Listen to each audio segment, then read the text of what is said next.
not going swimming without another adult there, right? And that's something we so easily do. I mean, I've done it before too, but just thinking about the dangers of that.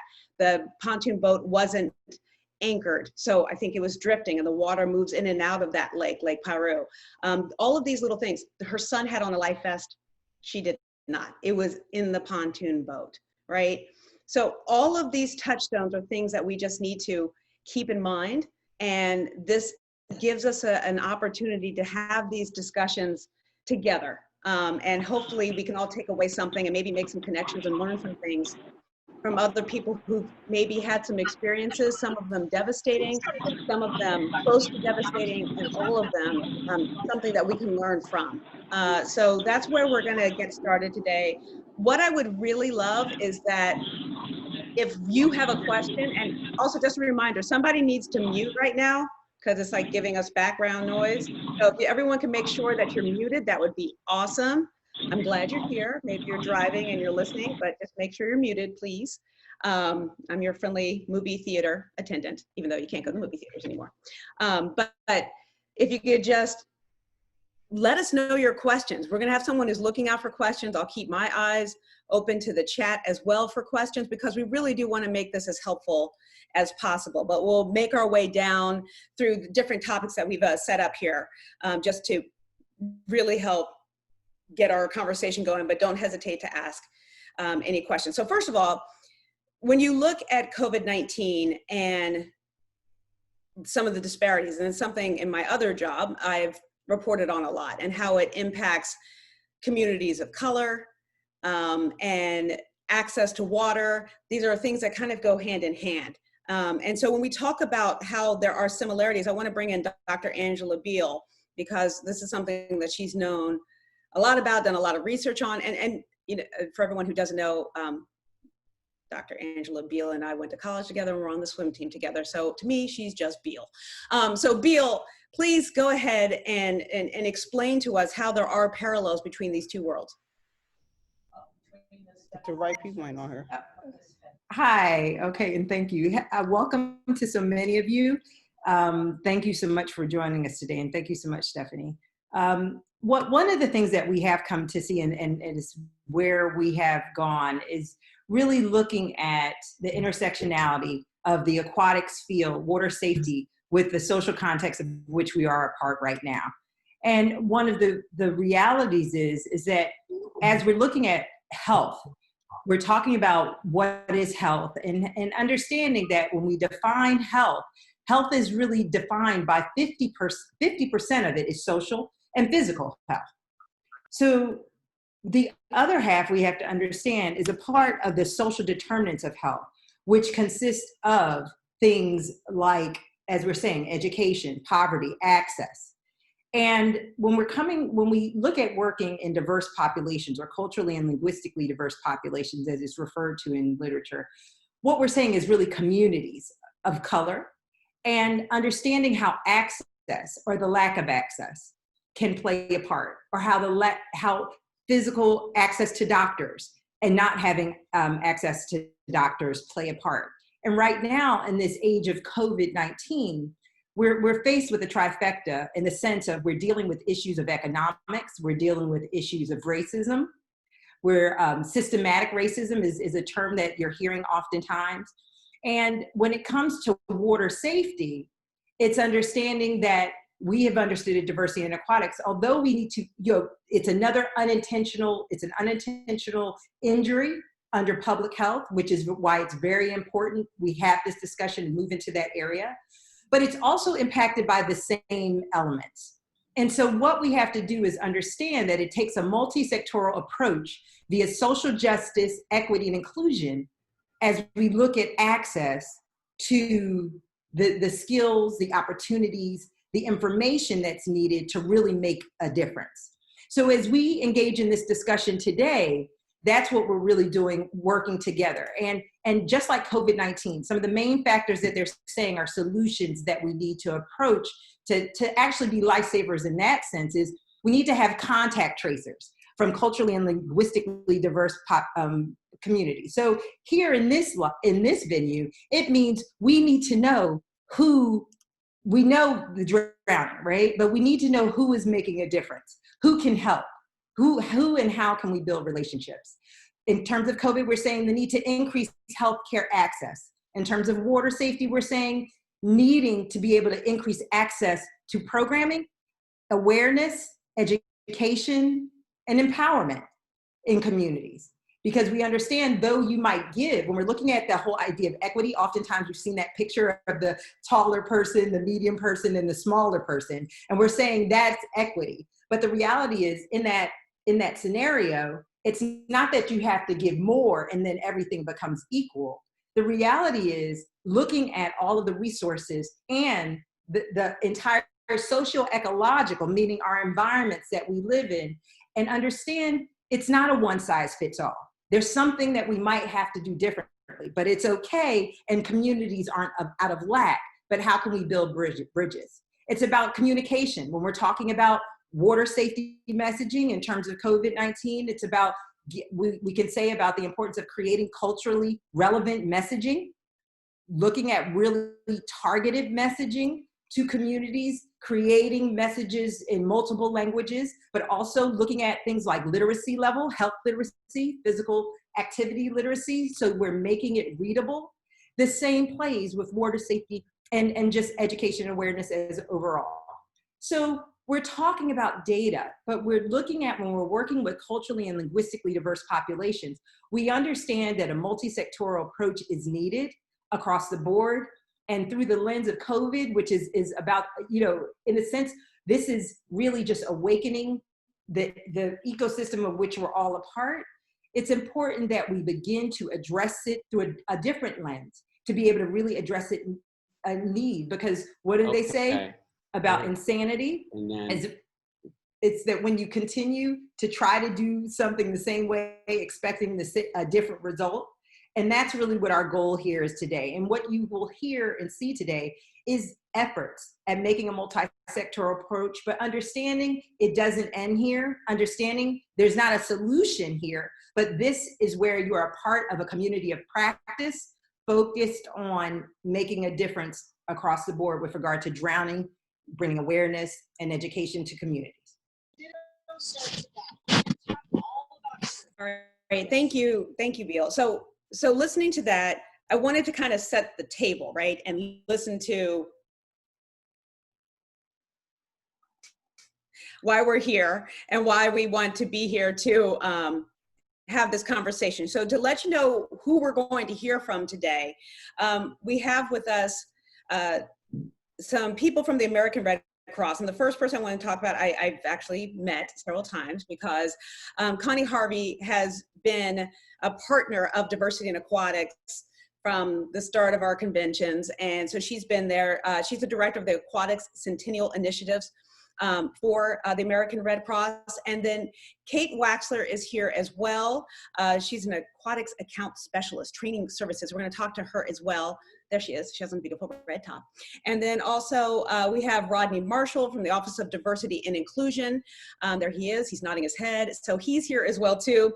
And we're going to talk about a partnership between organizations that are about the water and the ones that are not about the water, but understand that what we're doing here is important. And then from there, we also have two women here from the Zach Foundation, Karen Cohen, who's a co-founder, and the executive director, Megan Ferraro, is here as well too. So we'll talk to them. And then we have Monique Mariso, and she is the aquatics director of a Boys and Girls Club in Clifton, New Jersey. I saw her earlier. I'm looking. And also Gina Marino. But Monique, both of these women also represent Sigma Lambda Gamma sorority, which is a multicultural sorority that was founded to empower Latina women. So that just gives you an idea. Along with Dr. Beal being here, we also have Dr. Tiffany Quash for International Water Safety Day. In case you can't tell, she's the one who has it behind her, nicely there for us all. And Tara Eggleston Stewart, she's the division chief for Prince George's Aquatics and Athletics Facilities. And I think that No, because I forgot Ken Rowland. Hi, Ken Rowland. Ken Rowland's here too.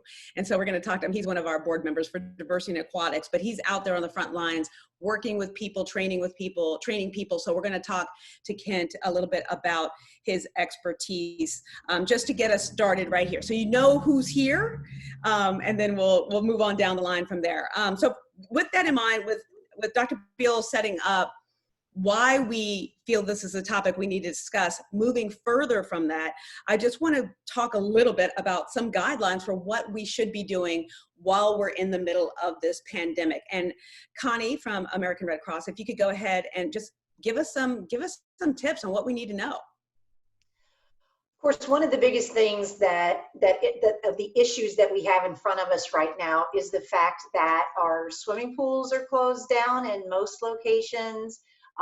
Parents are at home having even more responsibilities than they typically do, whether it's because they're working from home or working with their schooling. So, this year is putting us in a very different position than we're all used to dealing with as it relates to water safety and drowning prevention. I think the most important thing for us to be thinking about at this point in time, I know we've got a big mix of people on this call, but for anybody who is a provider of aquatics programs who would typically at this time of year be having your pool open and a good safe place for people to come and swim where it's protected by lifeguards, or offering swimming lessons at this point in time. If you're not able to do that now, it's so important for you to find ways to engage with your community about water safety, whether it is through sending emails and letting people know about the resources that you have available at your facilities, doing creative web-based things. I know Tara's team at Prince George's County has done some amazing web-based activities to bring keep their community involved. So really thinking about how you are able to engage with your community and push that information, get it in front of the constituents that you serve in your communities.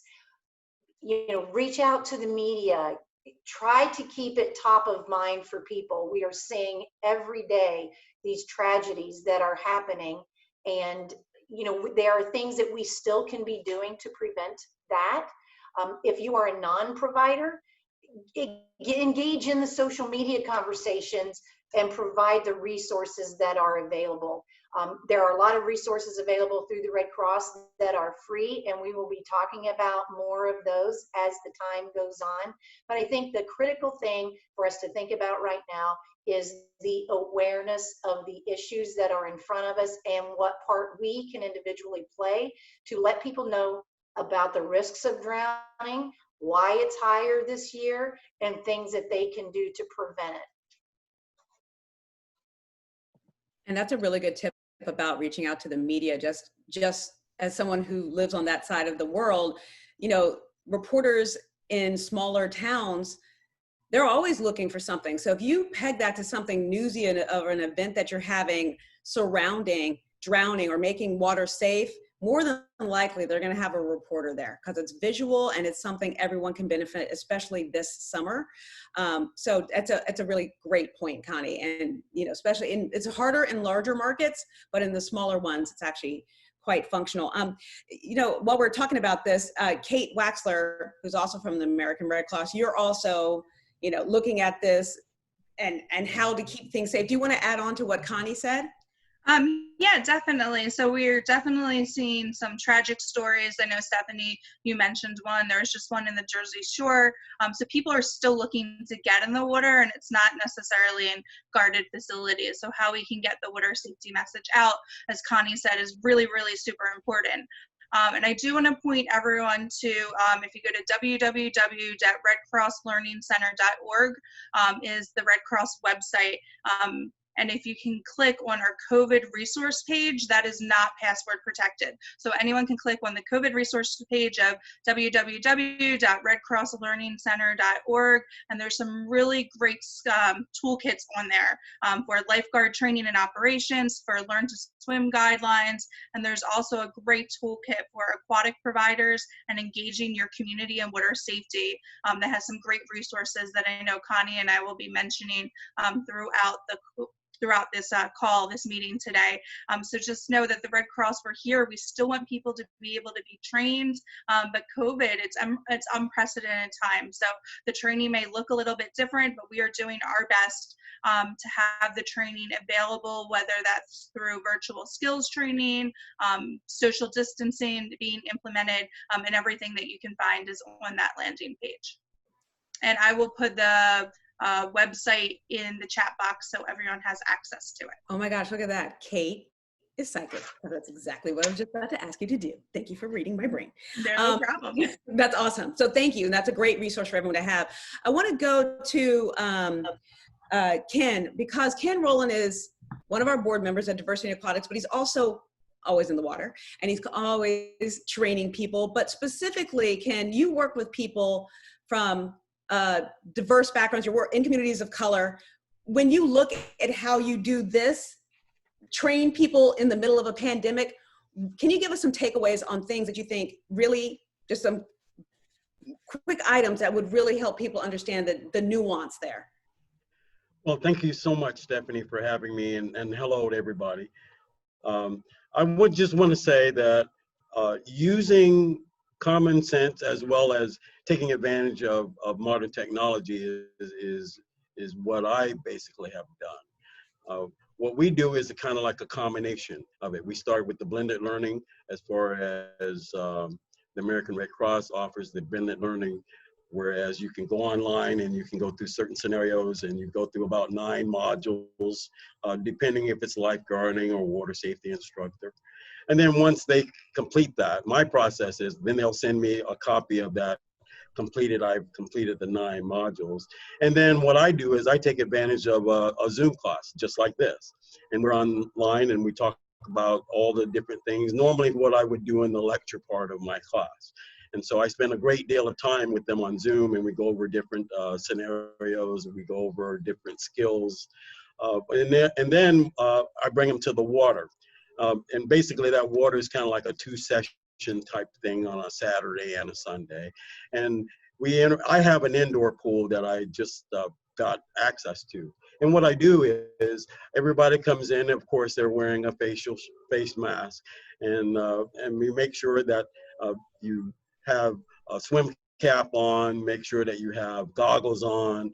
And of course, in the water, you have the agents like chlorine that can definitely kill the COVID-19 virus. So it's a very safe environment, and I limit my numbers down. I reduce my ratio down. So I use 1 instructor to 4 students. And I make sure, like I said, that they all keep on their swim caps, they keep on their goggles. And when you are not in the pool per se, like let's say we might be on the deck practicing doing some CPR scenarios or backboarding or something like that, then everybody definitely has the mats on. When I got off of that Zoom, I had an So that's one of the precautions that we take, and we just have to make sure that we take everything in consideration as far as on a person-by-person basis. Sometimes I have to individually set up a Zoom class for some people because it doesn't necessarily fit inside their schedule. So it makes a little bit more work for me, but it also makes a little bit more for a safer environment and more comfortable environment for our students. Just curious about that though, like when you're saying you reduce it down, how long have you been reducing it to 1 teacher to 4 students? And how are you able to maneuver that? Have you had less people coming to you? Or are you spreading out how many lessons you have a day? Like, how's that working out? Well, I gotta say I'm probably busier than I've ever been. I did actually more people, I had more revenue in June of this year than I did of June of last year. And so, you know, with all the different pools being closed, all the facilities being closed and things like that, we use an indoor facility, and then when I need deep water, I take them to the beach. And so we also make sure, like I said, that normally our ratio is something like 1 to 10, 1 to 7. 1 person to 10 people in a lifeguard class still is a lot of people. But if you're doing swimming lessons, things like that, I keep that ratio down to 1 to 3. No matter if it's adult, infant, or children, I keep that down to 1 to 3. And also our instructors, they have a shield on the front of them too, so they're not breathing directly on them. So the instructor can go underwater with the shield and you can still see everybody and everything else. Of course, the students can't have on masks in the water because they can't breathe. So, you know, like I said, common sense. Yeah, common sense is cool. That's a good thing. I'm just curious to see from like a raising of hands, how many people have had more activity around the water or more busy since the pandemic started? Is that something that you guys are seeing? Oh yeah, okay. So what you're saying here is actually, it's resonating. I can see that other people are dealing with this and seeing the same thing. So Ken, thanks for that. Now, so you're talking about mostly controlled environments, not only controlled environments, but we want to also talk about the fact that that's just not the only place people are going to the water, right? And again, Naya Rivera, she was at a lake, but there's rivers and there's bays and seas and all kinds of things, right? All delicious kinds of water, but we want everyone to enjoy them safely. And Dr. Beal, let's talk a little bit about this water safety in those environments when perhaps there's not necessarily a lifeguard right there. Talk to us a little bit about that. Well, thank you so much, Stephanie. Now, one of the first things, of course, I would have to say is the American Red Cross does utilize a wonderful circles of drowning prevention that everyone can, in terms of the resources you look at, in terms of the importance of supervision, the importance of swimming in a lifeguarded area. So, of course, I would not say swimming in a not swimming in a lifeguarded area. Having safe fences and pools around pools and spaces, but supervision is one of the ones I want to key in on here. Supervision is key because what we're finding in line with COVID-19 is we're facing things as I mentioned before, like quarantining conditions, where different visions of what that looks like are actually pushing people towards the water. So for example, it's important to understand, oftentimes we're talking about overall drowning statistics, and that's in pools. But it's also important to understand that about 43% of fatal childhood drownings compared to 38% in pools are in open water.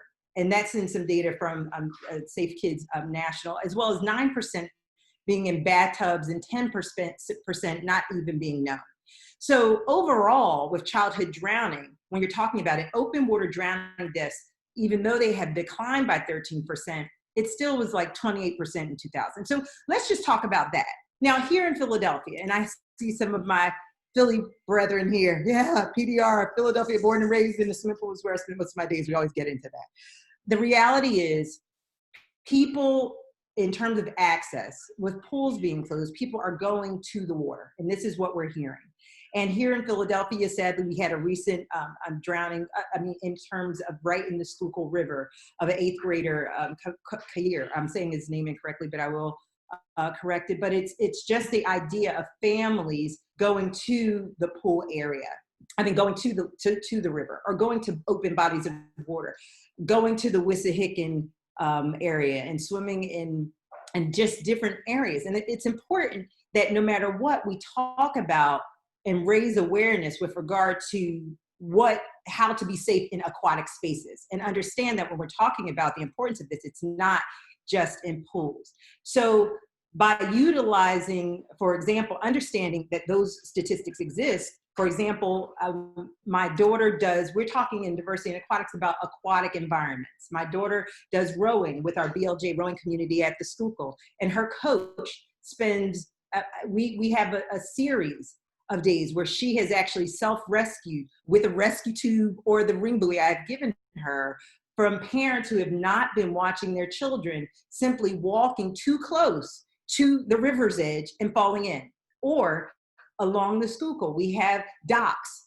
right? Where people are public dots. So it is our goal to understand that access is going to be created, right? You don't want it not to be available, but being aware of how to be safe in open water environments, such as knowing that an open water environment has factors which exist, such as undertow or information that is different from an aquatic environment. And so this is the opportunity to share and bring awareness about those kinds of factors. The importance about wearing personal flotation devices and what that looks like now during COVID-19 and the need therein. And being able to understand that although we might not be able to get to pools, although we might not be able to, stop people from going to beaches, it's about being informed and aware. And that's really the purpose of such a forum and webinar session like this, to increase awareness, empower us all, and actually provide access via information. Access can also be that way. It's not just about the physical building. We're talking about the cognitive access that we want to give to, and that's really important here. Yeah, and so many times we hear about people who've panicked and drowned in 3 feet of water because they panicked, right? We've heard these stories and they're awful. They're devastating. And so many times you feel like these are losses of life that could have been prevented had they just known what to do.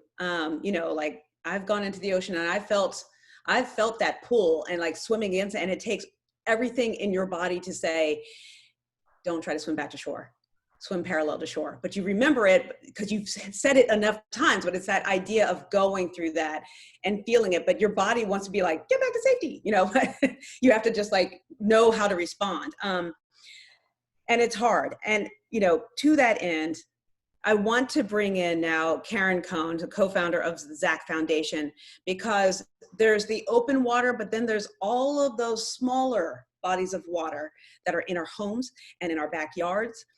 Karen's son drowned, and that's where she started this foundation. And Karen, I want you to speak a bit about your experience and also just the importance of people not just thinking, oh, big bodies of water are the danger. Muted.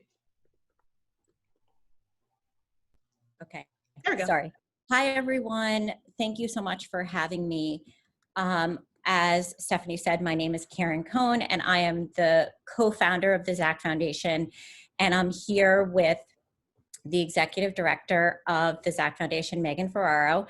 As Stephanie mentioned, so my husband and I co-founded the ZAC Foundation after we lost our son, Zachary, in actually a pool drain entrapment. So as parents, we thought we did everything that we were supposed to have done because we taught him how to swim.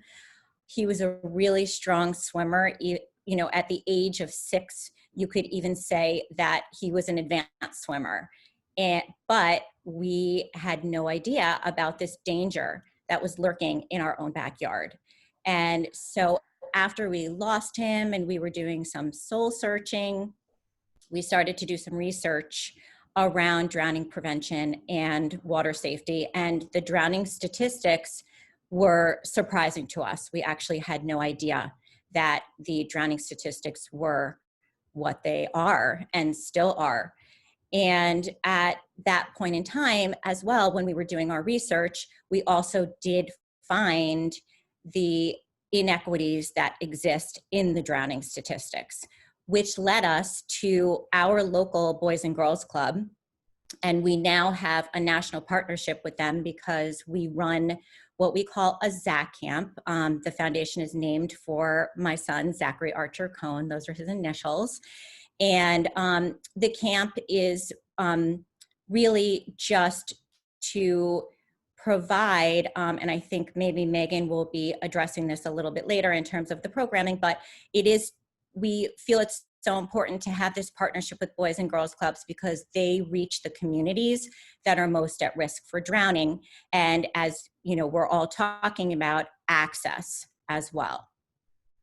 And so one of the things that we've been talking about now, of course, is the drowning prevention in our homes.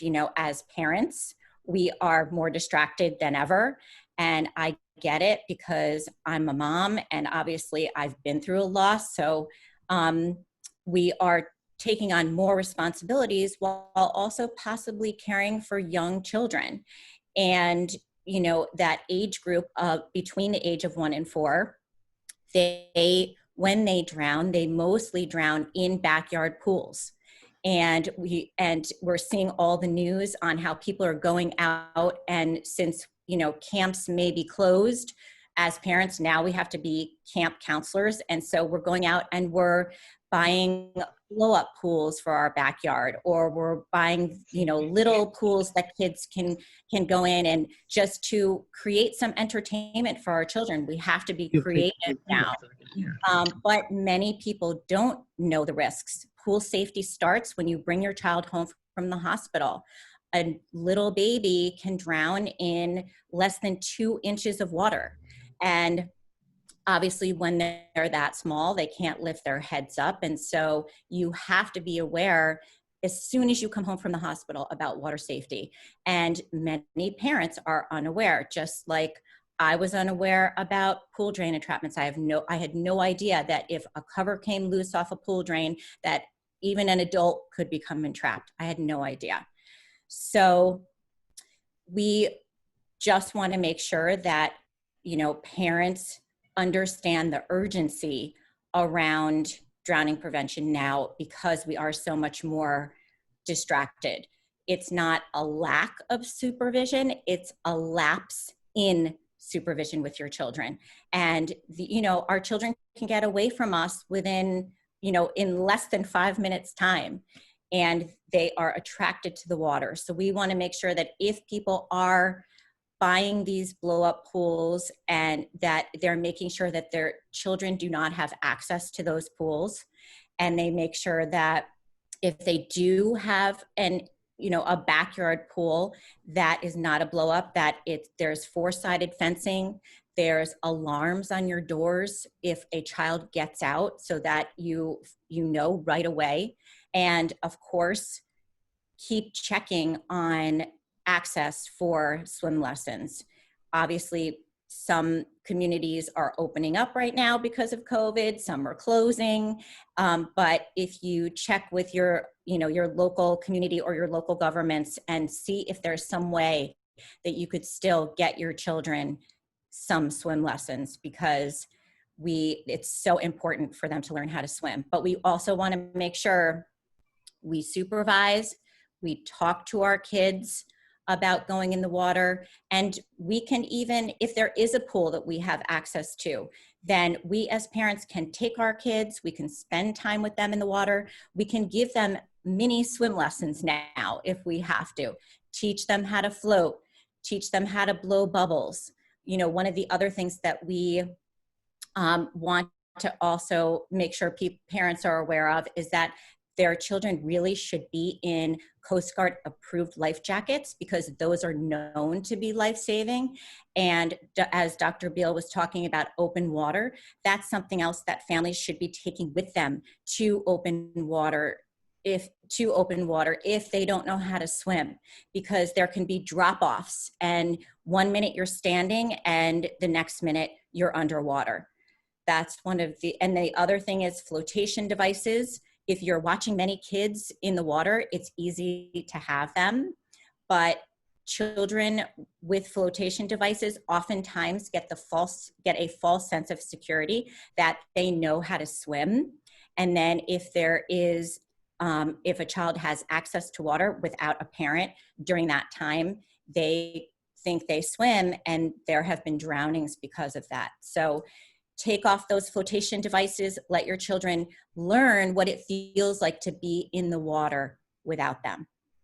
Yeah, that's a really good point. I remember I did a story years ago about those little floaties that people put on babies' arms here. Well, if they get tired though, that's not gonna keep their head above the water, right? Their head goes underwater. It's a very scary thing that can happen. And the other issue too that I constantly remind people about is drowning is silent. People think it's going to sound like the movies where they're bouncing back up and forth and they're like, and slapping the water. And most of the time they go under the water, it's silent. It's silent. And so because of that, it's terrifying because it could sound like everything's fine and then it's not. And Karen, I really appreciate you sharing that with us. And Megan, since you're here too, just to add on to that, looking at all those ideas of how to make people think about it, because it is not a lack. I love the way you said that, Karen. It's a lapse.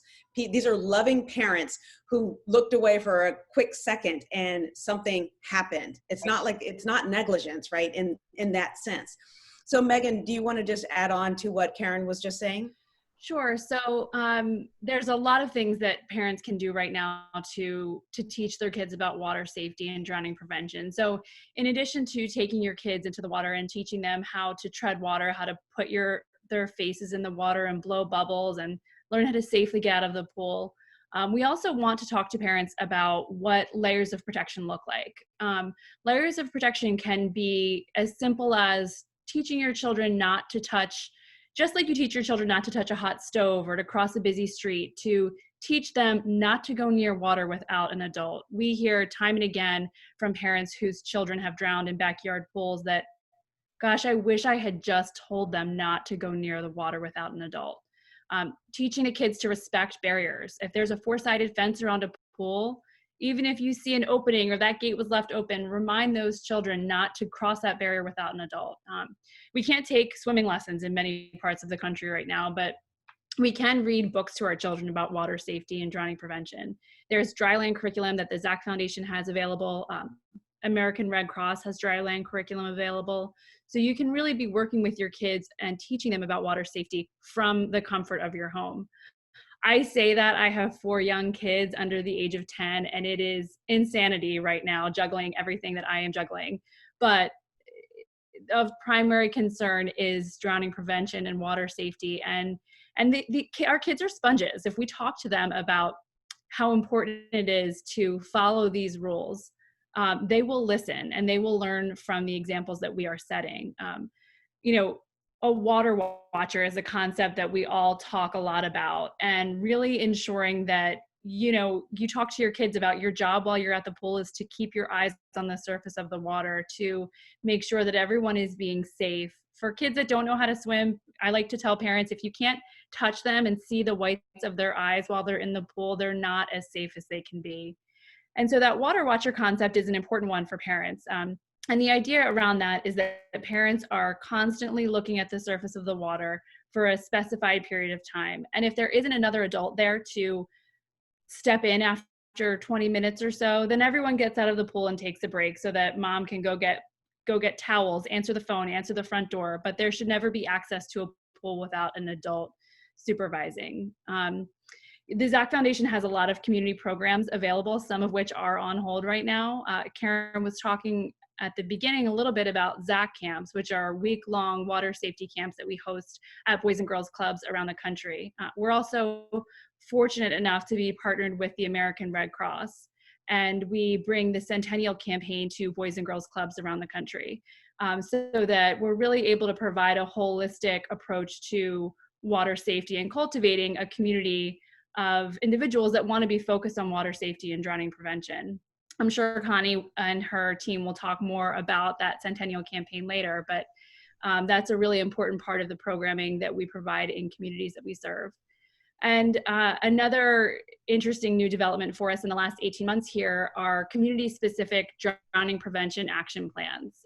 So we've been going into communities, coalescing community leaders, public health officials, educators, elected officials, first responders, and really having a conversation about the drowning rates in their community and trying to understand why we're seeing spikes in drowning in certain communities and develop an action plan that's specific to that local community. So last year we hosted those meetings in Chicago, Illinois, in St. Louis, in Fairfield County, Connecticut, and also in Central Texas after we saw a 400% increase in drowning in that community.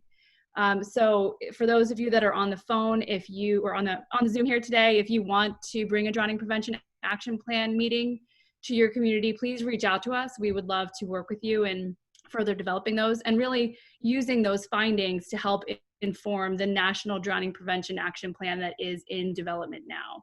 And so all really important work, some of which is unfortunately on hold, but we're really thankful to be here today and thankful to Miriam and Dr. Beal and to you, Stephanie, for putting this together. I'm so glad that you mentioned some of the things you just did, Megan. And I also don't know how it's so quiet behind you if you have 4 kids under the age of 10, and how you're dealing with this pandemic. That's its own world and sphere unto itself. But to your point about someone watching the water, what I find is that when adults are all together, I'm addressing her, looking at her, because I'm looking at Megan here, but I'll look this way. But we all think that somebody else is watching the water. If a bunch of adults are around a pool, we think, well, somebody's watching. Somebody's gonna, someone sees what's going on here. So it's so easy. And again, because drowning is silent, we used to have, a birthday party for my daughter, and it'd be a pool party. Well, I actually hired 2 lifeguards to always be there at the pool. It was their job to watch the pool in my backyard, because otherwise adults are busy doing different things. And so that idea that you need to be able to take a break, to what Megan was saying, and if not, then everybody gets out the pool. It's just a really good tip. So this is the idea of looking at water in our homes, in our backyards, but there's also facilities, and you're dealing with it too, and people, go and stir crazy, and how they're going to deal with, they just need to burn some energy, right? We have a lot of children right now who are dying. Actually, wait, no, not just children and adults who are dying to burn some energy and are looking for something they can do that's away from other people, but still safe, right? And so when you're looking at the idea of having people inside of facilities right now, and this is where I'm going to go to Tara Eggleston-Stewart, who's from Prince George's County. Just, Tara, talk to us a little bit about what it's like, what you're doing, how you're keeping people safe, and understanding how this works within the parameters of a facility. Okay, great. Thank you, Stephanie. So it's a whole new world for us, right? So we just opened our outdoor pools. We have 7 of them. We opened July 1st, and it was quite the feat in terms of planning for that reopening, advocating for us to open, right? Because not every pool is opening in communities right now, right? A lot of people are forgoing the summer and just not opening their pools, unfortunately. So there was a good deal of advocacy on our part and in preparation and really convincing our executive team that our communities needed access to these pools, right? So, coming to the pools this summer looks much different than before. We have reduced our capacities pretty significantly. We are only allowing 50 people in at a time for 2-hour sessions, with an hour break in between for heavy disinfection and cleaning of major touch points. So we have much reduced capacities than we would normally, but we are just so grateful that we're able to still provide the access. So there has been a lot of work and education to make the community even feel comfortable coming to a pool, right? So, when you're dealing with communities of African American and Hispanic Latino residents like we do, there are already concerns about being in an aquatic environment. So now you layer COVID-19 on top of it, and we have to work even harder, right? So we have been very intentional about making sure that our procedures are available to patrons online, that they're clear, that people understand that when they come to our facilities that they are going to be safe, and that is a priority for us as a department to keep them that way, as well as our staff. We've produced a couple of videos, both in English and in Spanish to articulate, what our new procedures are, make them sound appealing, even though they're pretty strict, right? But still make them seem like you're still going to have the best time ever when you come to these pools. And people have been pleasantly surprised. We do require a reservation ahead of time to come to the pools, which helps us with contact tracing, so we know exactly who's going to be in our facilities at all times.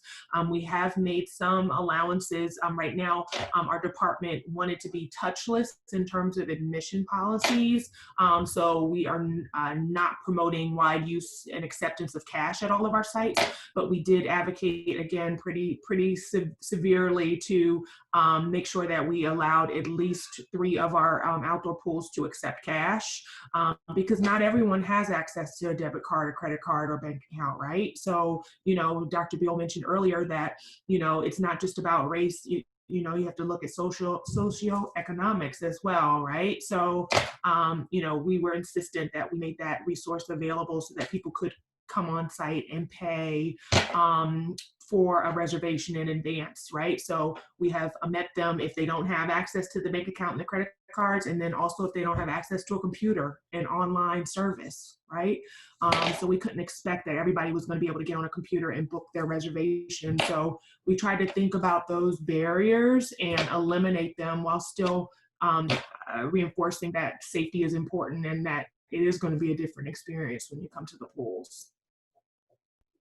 I have to say, one thing I will say that is really amazing is seeing how innovative people have been so quickly during the pandemic and figuring out how to be nimble and change how you do things. And just what you're saying and thinking about, well, what does this mean? Sure, we go online, but not everyone can do that.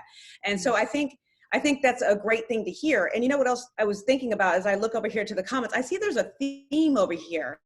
And the theme seems to be questions about people who want to bring their kids to swim, but they're not swimmers themselves, or they don't know how to act around large bodies of water. And just really, these parents who do want their kids to swim, but aren't sure, aren't comfortable, aren't scared, maybe have generational fear of the water, how to handle that. And Monique, you are situated because you do work with Boys and Girls Club in Clifton, New Jersey. I'm wondering, are you seeing that? Do you have people coming to you? Are they asking questions? Are they scared? But if you could unmute yourself and just let me know what you're seeing. Sure, yes. I'm actually at the Boys and Girls Club in Passaic, New Jersey now. Oh, Passaic. Sorry. Yes, no problem. And we have that a lot. Most of our parents that come in do not swim at all. And in Passaic, most of our families are Latino and speak primarily Spanish. So it's a lot of translating back and forth, and it's a lot of getting them to understand the full concept of not just this is how much it costs and this is the day of the week, to understanding the importance of why they should sit and stay and watch their child do the swim lessons, why it's important that they also take lessons themselves. So when I came into this position 8 months ago, one of the gaps that I realized is that there was a huge gap in time between when we were offering youth swim lessons and adult swim lessons. So we were kind of ostracizing our parents because they still need to take their kids home and are then coming back out 2 or 3 hours later. So what we ended up putting in, which worked right before we got shut down in March, was we were offering youth swim lessons, learn to swim through the Red Cross at 6 o'clock. And once those classes ended, the parents' lessons started immediately at 7 o'clock. So it gave more opportunity for everyone to learn together. Yeah, you're the ones who are teaching may not get as much of a break, but it just works out better because everyone is there together, and so they're implementing and they're doing it together. Ken, you wrote in here on the chat, I saw that you had a good suggestion about basically getting kids to think about their own personal barriers, i.e. sunscreen, so that they don't just go jump in the water. Can you talk about that, Ken? Well, thank you, Stephanie. One of the things that I emphasize is that you have to put your uniform on. You have to put on your bathing suit, you have to put on your sunscreen, you have to have your swim cap on, your goggles. So rather than Johnny just running to jump into the water, they'll come to you with their bathing suit. And I indoctrinate them from the very beginning with that.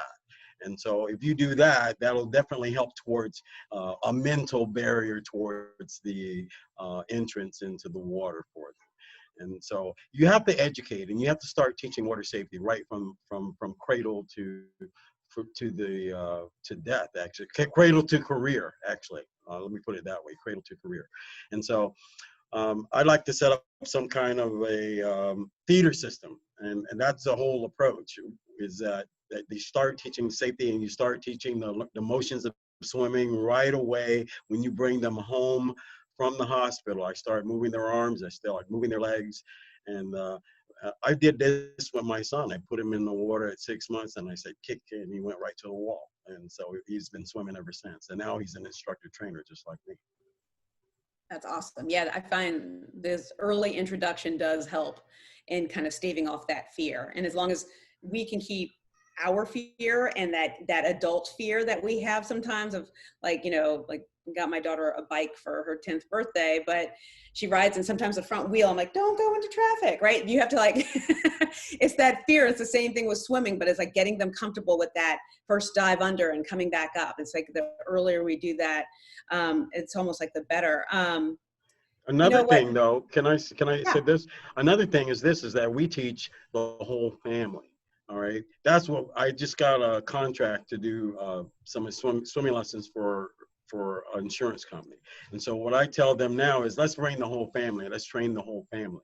And so that's what we do. And so you teach that whole water, not just teaching water safety to the child, you're also teaching it to the parents as well.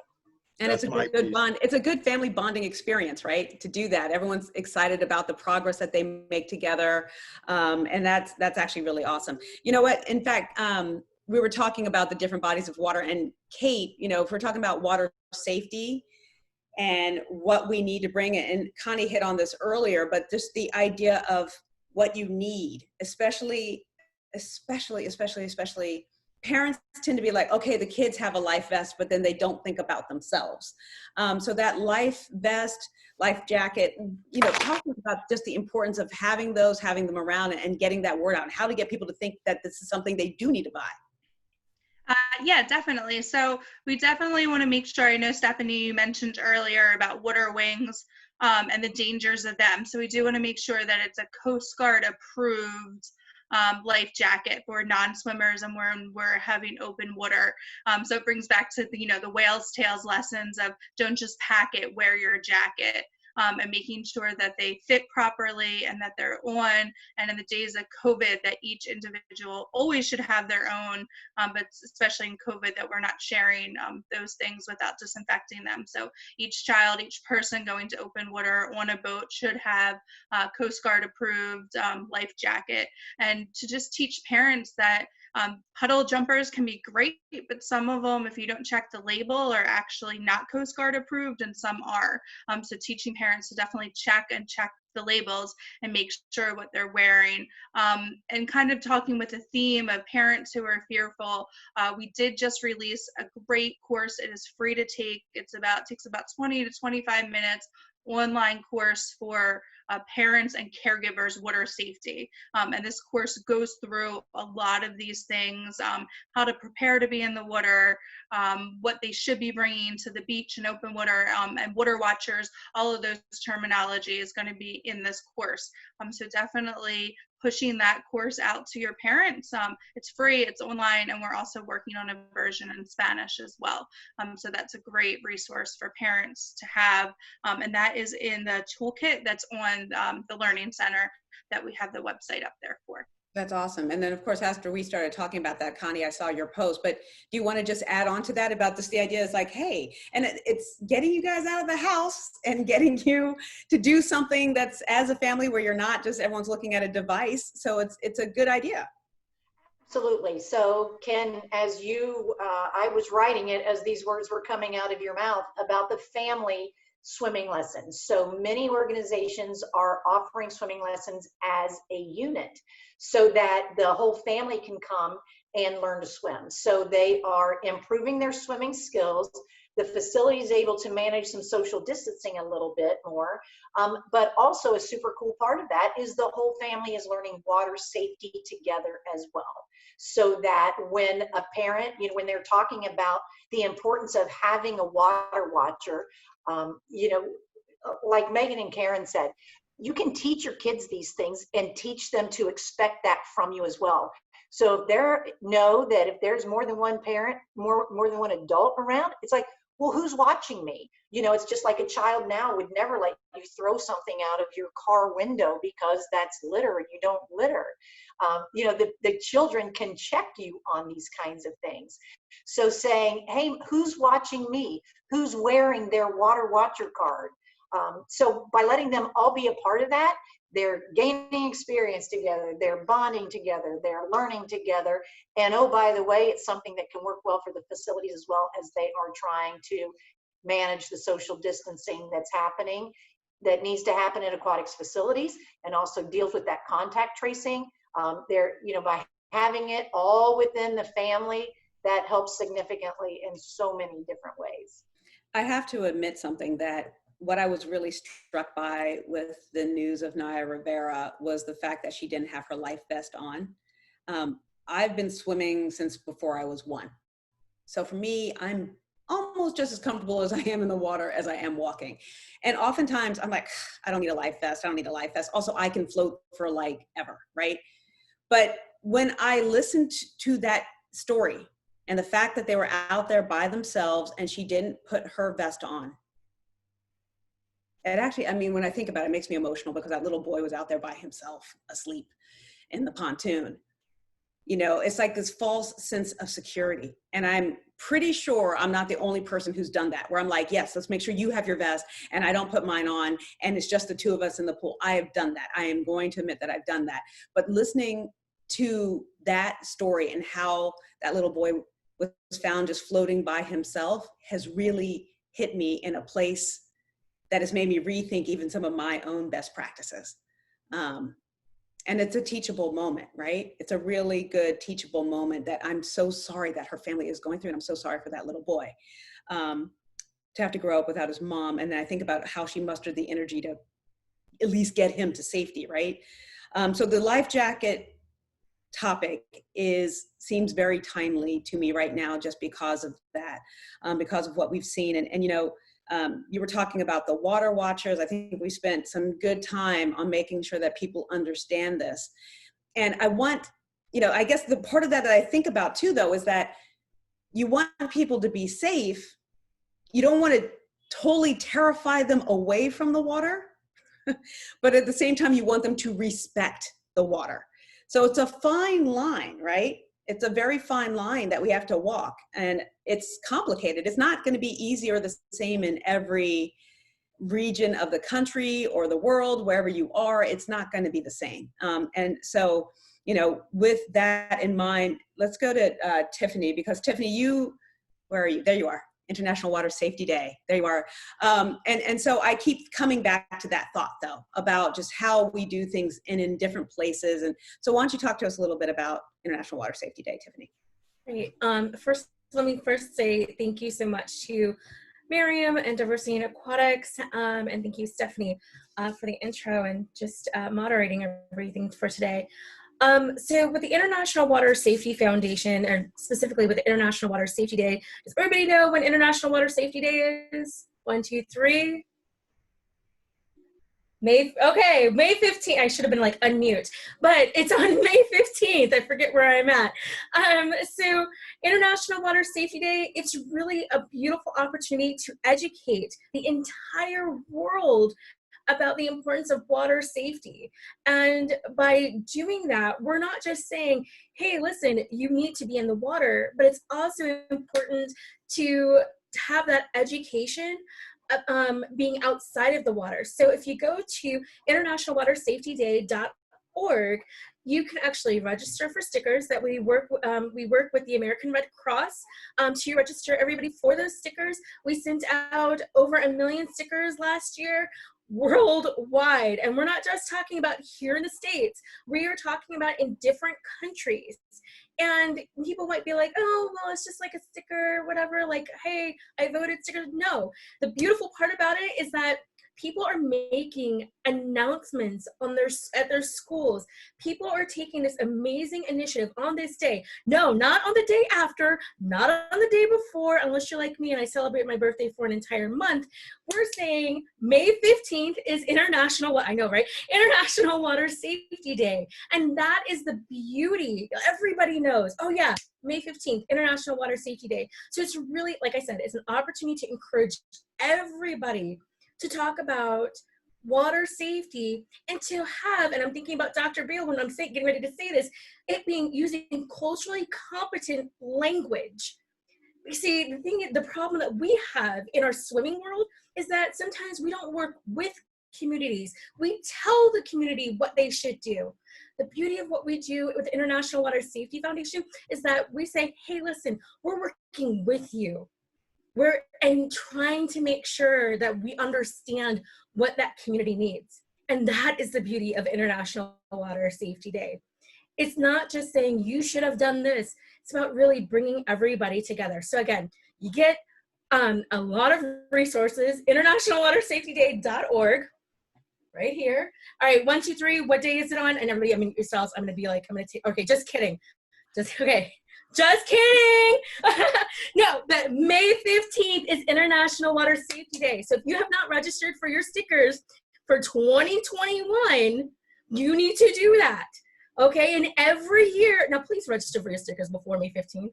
Don't be like, why didn't I get my stickers? I'm like, listen, I can't mail them out to you the day before and you expect them for the next day.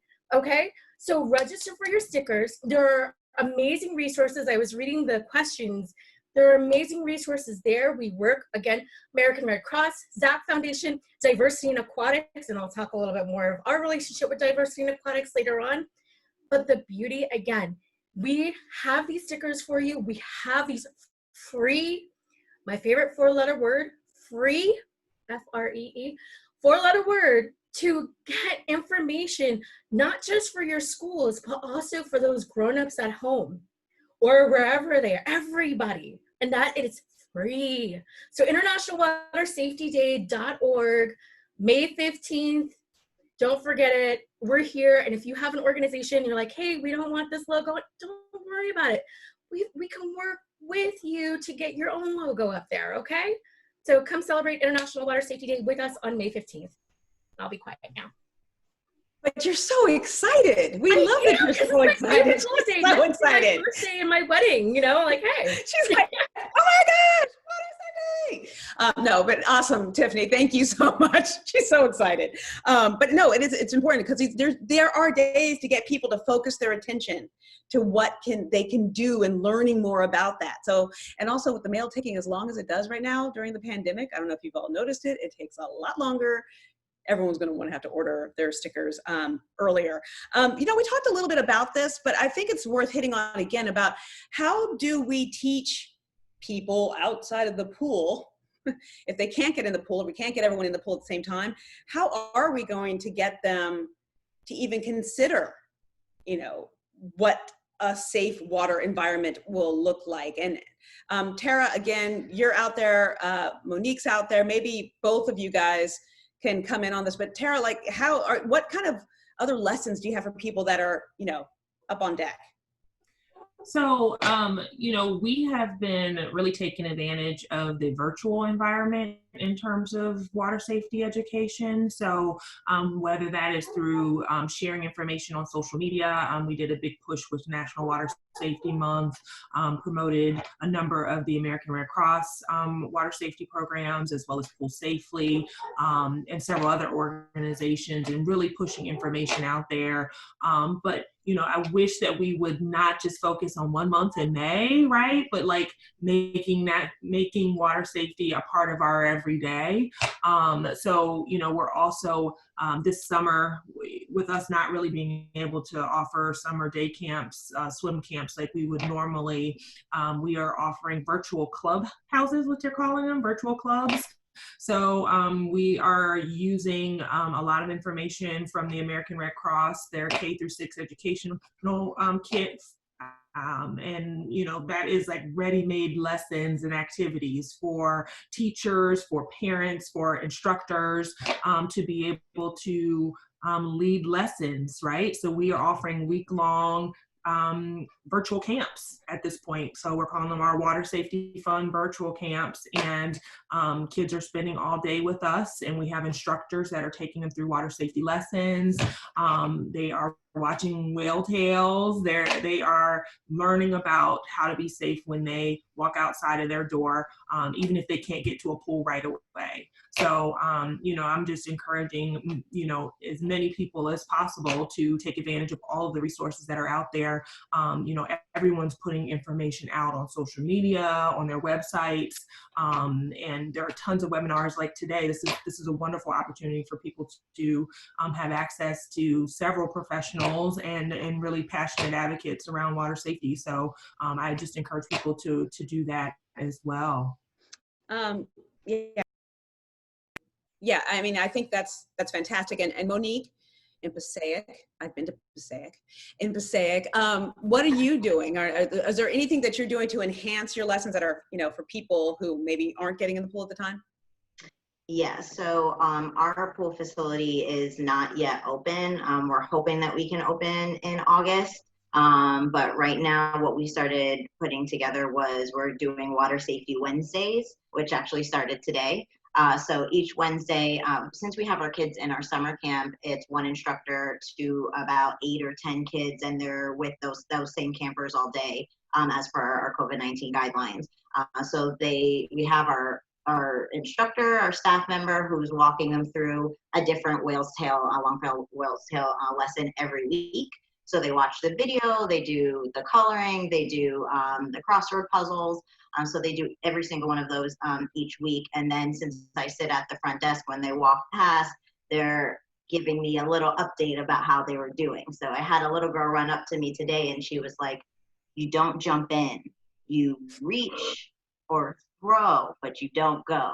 And so that was really great for me to hear, because it's working for them and they're understanding it, and they still really want to get into the pool. But it's good to know that when they're outside of our pool, outside of our location, that they're still using what they've learned. And one of the things that I learned when I was in Clifton and we did the ZAC camp was the making your own water watcher cards. So that's one of the things that we're going to start doing, incorporating that into our Water Safety Wednesday. And then we're also incentivizing parents doing the water safety for parents and caregivers online. That way, when we start opening again, if the parent brings in that certificate that says they completed it, then that's a $5 we'll take off of their swim lessons for themselves or for the parents. And that was something we worked on with Connie, because we're also part of the Centennial campaign. So we're moving and we're making sure we're getting everything done. We're working a lot with our rec department to get their staff members certified and starting working with them to increase our aquatics programming when we can open again. That's so cool. I love that little kid knew exactly, like, hey. That's really awesome. It means it's sinking in. I see there's a bathtub lesson conversation going on over here. Elizabeth Lasker, I see your picture. I don't see you, but I'd love to hear, there you are. Can you tell us a little bit about your bathtub lesson? I want to hear about it. I saw someone post that, and so because I am the aquatics director at University of Maryland in Baltimore, and right now we are not open, so I've had to be very creative with my lessons. And of course, during May, Water Safety Month, and specifically on May 15th, I did 2 lessons with my son in the bathtub, just so that parents could utilize their own resources, and teaching about, even though you don't, it's in the bathtub, it's at home, you still ask if you can get in, having them sit on the side and kind of making it like a lesson that you would have just like you would at the pool. So I taught, even though my son already knows how to swim, we still went over blowing bubbles, how to get their faces under the water, what you could do, and just kind of did like the first 2 things that you would normally do in a regular lesson if you went to a pool. But how old is your son? My son's 6. That's fantastic. I think that's a great idea, and just getting them used to the water. And Ken, you're saying you've taught lessons in a bathtub as well, or that you do still teach? Do you still teach bathtub lessons, Ken? Yes, that's one of the things I had to, because of the world went to heck in a handbasket. So I had to develop something because I had a contract to teach these. I have a contract to teach 1,500 kids how to swim, and with the hospital. And so we were just about to start, then COVID hit. And so I started trying to think of what I could do. And then that's one of the things that came to me. I said, well, we could do some Zoom lessons. And I said, well, we could even do it via Bathtub. So I Zoom, or I look at, and ask them what kind of technology they have. Do they have an iPhone or something like that? And we use their iPhone or use a Zoom, and I'd give them my lessons through in the bathtub. And so it was just a matter of necessity. I came up with it right in March, right when this hit. I think it's fantastic. Like I said, people have been so creative doing this. Hey, Mary Kenyon, I'm looking for your image and I'm trying to find you, but if you were here, I'd love for you to ask your question out loud to the entire group. I'm waiting for you to show up in my face and I can't see you. Mary, are you still there? Okay, maybe not, but I'll go ahead and read what she wrote over here. Does anyone know of a great resource in the public awareness campaigns around the non-swimmers who end up in the water? Around here, I'm talking about the horrors of folks who take a shortcut home across a creek, or someone who is on a picnic and decides to enter a river. What is the narrative or messaging that works to prevent this type of water emergency fatality? Connie, I saw your hand go up. What do you want to say? I know that's the one that we're seeing a lot of. Yeah, and so we have worked with communities where this has been an issue before. And, a lot of times the experience has been that kids are taking shortcuts from school or something like that, and they're crossing where there is open water. So I would say one of the things to do is figure out, are you seeing a trend where it's happening? And then how do you get to the people who need to hear your message? Certainly there could be some kind of a public awareness thing. This could be a story that you could do with your local media as well. But if you're thinking about where this might be happening, and what kind of agencies or services are they that's nearby that they might be going to. So for example, in one of the situations in Columbia, South Carolina, they were coming home from school, and then there was also a YMCA that was nearby. So there was a gentleman in the community that just said, this is unacceptable. We can't have this happening. And so he started going in, he was able to work it out with the school and the YMCA to say, let's come in and talk about the dangers of this with the families. And so, it was a real grassroots thing, using resources. He reached out to us to get access to our whale tails material, where we're talking about things so you don't sink, reach or throw, don't go, knowing how to swim, don't be there without an adult, all of the messages, all of the information that they need to know, but going out and talking to them about it.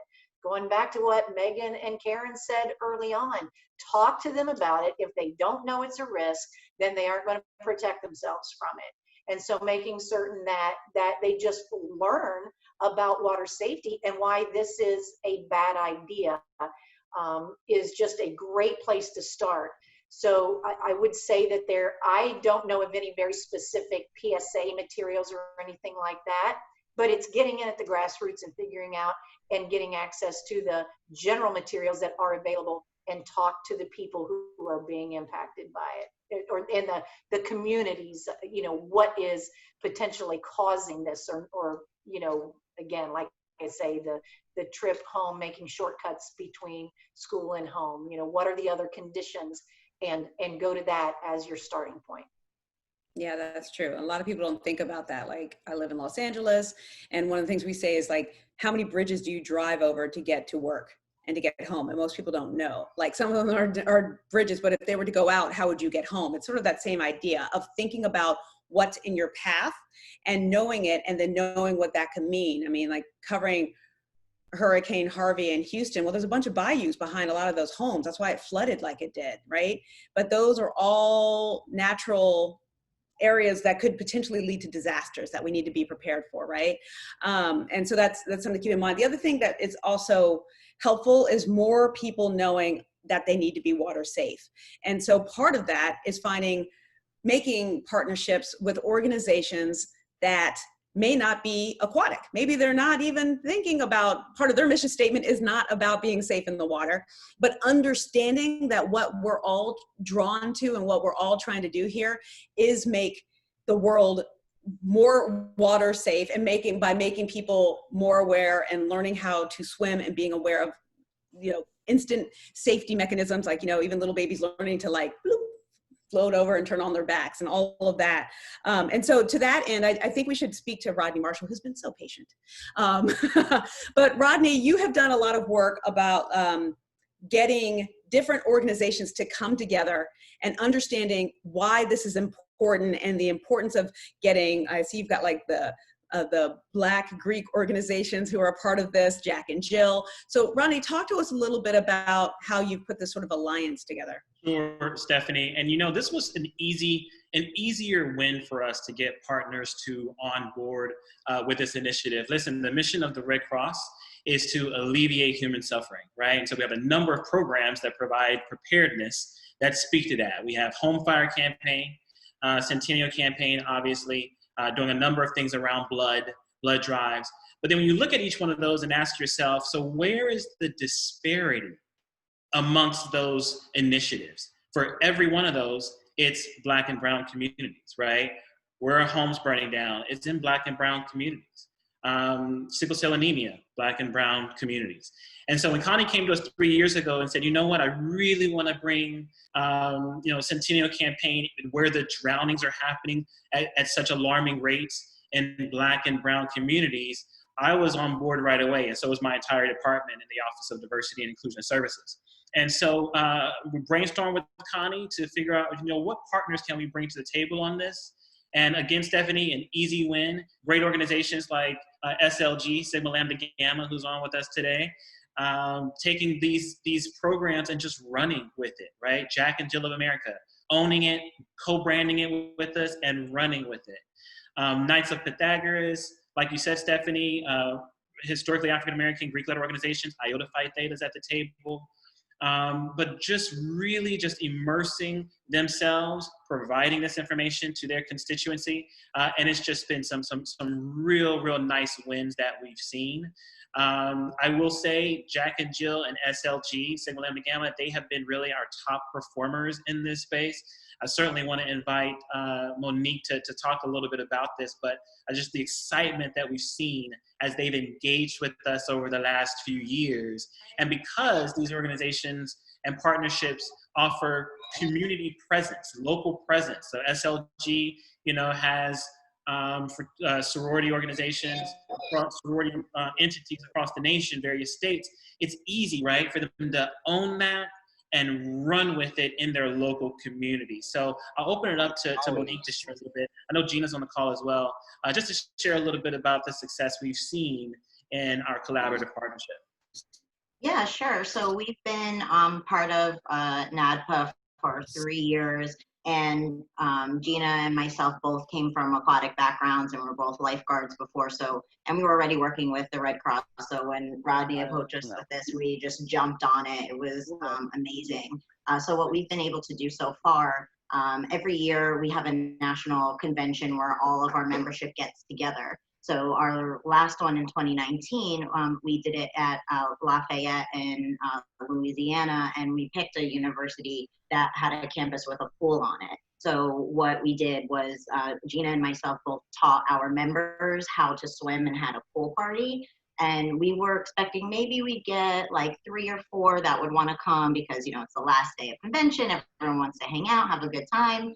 We had like about 30 to 40 sisters that rotated in, and there was a few that had never swam before in their lives, and just working with us for a few minutes, getting them to kick on the kickboard and swim from the flags to the wall. There was a lot of tears, like of excitement, and they were just super excited to actually be able to do something that they've never done before. And we were provided swim caps with them, so they all had Red Cross swim caps.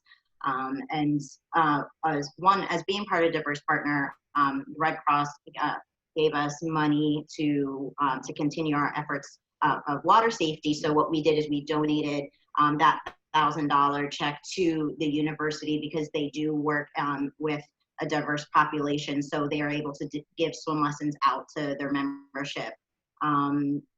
Other things that we did is we wanted to really gauge what our interest was and the ability of our membership, both undergrad and alum. So we sent out a survey so we could see who is a lifeguard already, who's a WSI, and we got a lot more responses back. We got over, I believe, correct me if I'm wrong, Gina, over 500 responses back from our membership. So now we're working with those numbers to see, okay, can we offset a cost of them getting recertified for lifeguarding so they can have a job on campus? Or everyone's looking for a side hustle. So maybe an alum wants to be a lifeguard on the weekends and we can help them with the cost of that certification. And also being an LGI myself, being able to, when we have these national conferences, allowing people to come a few days earlier to get certified to be lifeguards, to get certified to do for CPR, first aid, so that we're giving them additional resources, because our mission is to empower women, and we do that by empowering our community. At our fall retreats, we meet every season. What we did at mine here in New Jersey is we had all of our representatives that came. We taught them about the life jacket, how to check if it's Coast Guard approved, and we show them how to properly hold it and jump off into the water. And for a lot of the members, it was the first time any of them had put on a life jacket, had been in water where their feet couldn't touch. So it was a really great bonding activity for them as well. We worked with our executive director, who was able to put together $2,000 of our own money.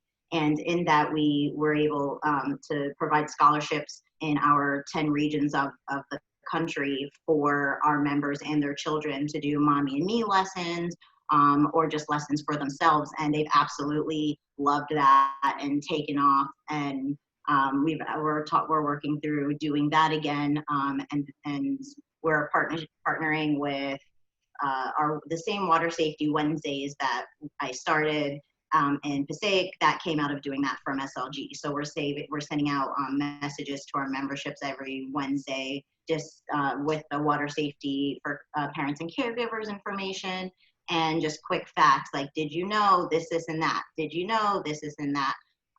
So we're really working with our membership. They're super excited about, because what we really want to do is give them not just a college experience, but a post-college experience, and not just the Greek system, but also giving them something that transcends that and goes beyond that. And we're finding a whole lot of success, and we're hoping that the next time we have our retreat, since it was canceled this summer, that we will be able to do, again, always looking for a university that has a pool so they can get in and ask those questions, so we can provide them with a lifelong skill. And you know, when I talk about the comfort level people have because they're doing it with their sorority sisters, they're feeling safe in this environment to do that. And that is a huge part of it. I know where I went to school, Howard University, you had to pass swimming to graduate. And so there are several of us in here who had to be the lifeguards for those classes because we were on the swim team. I could see a few people who were on the swim team, and so we had to do that. And it's really important. But you know, while we're talking about sororities, we've got SLG, but we also have SG Row, and also an Olympic swimmer who's here. And Maritza, I don't see you right now, but I'm here. There you are. I see you. Okay. But can you speak a little bit too about that angle of it, because you've been working on it with Sigma Gamma Rho sorority as well. Right, absolutely. So Sigma Gamma Rho sorority partnered with USA Swimming to essentially start a program and start a conversation within the sorority about the importance of learning how to swim. And we started back in 2012, not knowing what the program was really going to turn into, but it has really taken off every year, where we have additional members who are just really excited. They're happy to share stories from, you know, I've even had sorors come up to me and say, oh, I never went on a cruise with my family. I always missed that trip because I was too terrified to get on a boat. And then they went ahead, we brought in Swim 1922, and we start these conversations and bring the awareness of how important it is to learn how to swim. And then it's kind of like a light bulb, right? And you start that conversation. We do several swim clinics throughout the year, all across the country. And you get the opportunity to get in the water, get that basic, introduction. And then we want them afterwards to get formal swim lessons, because we know that, especially for our sorority, as we target moms and grandmas and aunties, you really want women to be on board with getting them involved with their family, getting them all to be, it's a family experience to head to the pool, to go to the beach, go to the lake, go on cruises, things like that. So it's been very, very successful. I will say, when I first started working with the initiative back in 2012, I would walk into a room with over 1,000 people who I would say, okay, raise your hand if you don't know how to swim. And overwhelmingly, a majority of the people in those rooms would raise their hands. Now we're here in 2020. We've continued to do these Swim 1922 clinics for the last, since 2012, and they're getting more and more every single year.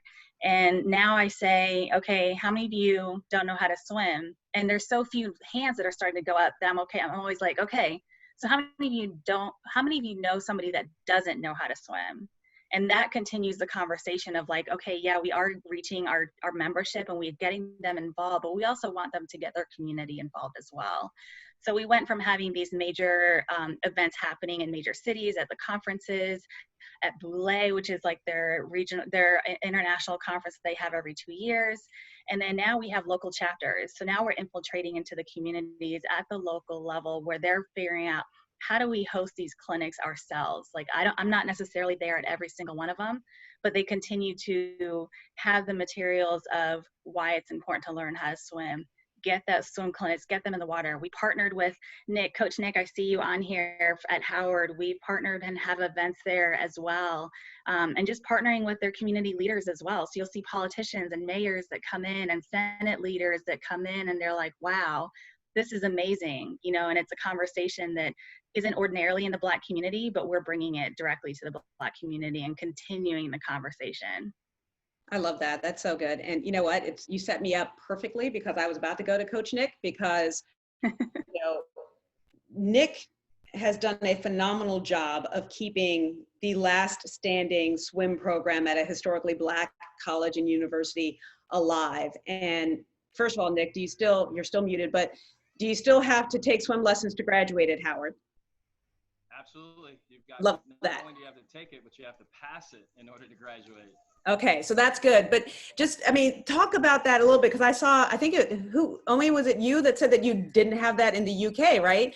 So this idea of at some level, people going, we don't have enough Black people who know how to swim. And so guess what? It's great that you're getting your education, but guess what? You're going to also have to learn how to at least pass this water safety class that many of us were the lifeguards for. But just talk to us a little bit about how you've kept this alive, and this idea of taking these different groups and exposing them to the pool and spreading water safety that way. Yeah, we're really fortunate that the university has continued to keep that as a requirement. It's been— Come closer to the mic, Nick. Oh, you sound a little silent, so come closer to the microphone. Thanks. Close enough? Yeah, there you go. There we go. Sorry about that, guys. Yeah, we're very fortunate this program has been in the curriculum for graduation for the College of Arts and Sciences at Howard for a long time. When you start to think about HBCUs being the #1 producers of Black Americans in higher education, it's almost, to me, a responsibility and a duty for HBCUs to keep this as a requirement, because you think about the 65% of African Americans with limited or no swimming ability, and the ratio that I know we're all very well aware. HBCU is kind of the perfect place to be able to do that, although it's very difficult at that stage and age in life. But making it a requirement that they have to take it and they have to pass kind of forces them into it. And our swimming and diving program has been integral in having free lessons every evening for the students that are a part of those classes, and anyone on the campus community that wants to be a part of it. And they do, the swimming and diving program does it because they want to have an opportunity to give back, and something that sometimes they just take it for granted that they're able to do. That's so cool that they're doing that afterwards. I remember people coming up and just saying, I just want to figure out how to do this. Other students who just wanted to learn. They, you know, the desire is out there. I think a lot of people are intimidated. It's like how most people feel about golf. It's like, well, where do I start? Like, how do I get on a course? And like, I don't want to embarrass myself when, you know, every ball I hit goes into the pond, right? So it's just letting people understand that there are these resources there for them. I saw something else over here that I thought was pretty interesting, and now there's lots of questions happening very quickly. But I'm trying to go back so I can find the name of the person, because it was an interesting, it was from the Great Lakes. Who was my Great Lakes person in here who wrote about having to graduate knowing how to swim at a younger age? There's somebody in here who wrote about that. Oh, Steve Baloyne. Steve, are you here? Yes, so I am here. Okay, can you talk to us a little bit about that? Yeah, so here in the Great Lakes, Milwaukee area, I work for Port Washington Saukville School District, and our middle school here in Port, grades 5th through 8th, part of their gym curriculum is to have swim lessons for an entire quarter. So I'm actually in there guarding the entire thing. And this year, one of the gym teachers actually used the Great Lakes Water Safety Consortium. I can't even say it. But I know it's a hard one. Yeah. But the Great Lakes, they took what the Red Cross uses for when you get stuck in rip currents, and they turned it into flip, float, follow, where you flip onto your back and do a back float and then follow the current the whole way. So it was very interesting how that gym teacher did it, but at the same time, a bunch of the middle schoolers, they see it as a chore to do this, and the whole time I'm listening to everyone speak, I'm keep thinking back to the middle schoolers saying, why do we have to do this? I don't want to swim. And I keep thinking, one day it's going to save your life. There's no doubt about it. Yeah, that's true. That's a really good point. And usually that's the thing that makes everyone pay attention at some point. And Megan, you know, to that end, just getting people, you know, he's saying that people get bored of it at a certain age, but just saying that this could save your life and this importance of this lesson, you know, how are you able to get people to stay, you know, plugged in and knowing just how important this is? Stephanie, were you directing that question to me? I was. Okay. So for us, we really look at many different ways we can access families. We have lots of information available on our social media channels that we try to keep updated and interesting for parents and consumers to really enjoy looking at, but also learn from. We're working with our Boys and Girls Clubs. One of the interesting things about the way the ZAC Camp model is set up is that it not only brings in children ages 5 to 9 into a week-long water safety camp, but it also brings in counselors that are teenagers. It brings in older kids, teens that are working at the club. And a nice piece of the American Red Cross Centennial campaign that we have found is that we're not only teaching children how to swim through the Centennial campaign, but it's also creating both swim teams are being created out of the Centennial campaign, and it's also creating workforce development opportunities, which we're finding is really very important for that teenage population, because these children are learning to swim. They're joining a new swim team that the club has started as a result of the Centennial campaign. But then they're seeing workforce development opportunities because they're seeing what a career in aquatics could give them in the rest of their life, whether it's through a career as an EMS worker or a nurse or a doctor, or the many people on this Zoom today that have their PhD and are dedicating their careers to water safety and drowning prevention. And so we're seeing it actually opening up a new wave of opportunities for all ages of children, but specifically in that teen population that we didn't feel like we were able to reach 10 years ago. We're now reaching them in a new way through that American Red Cross campaign.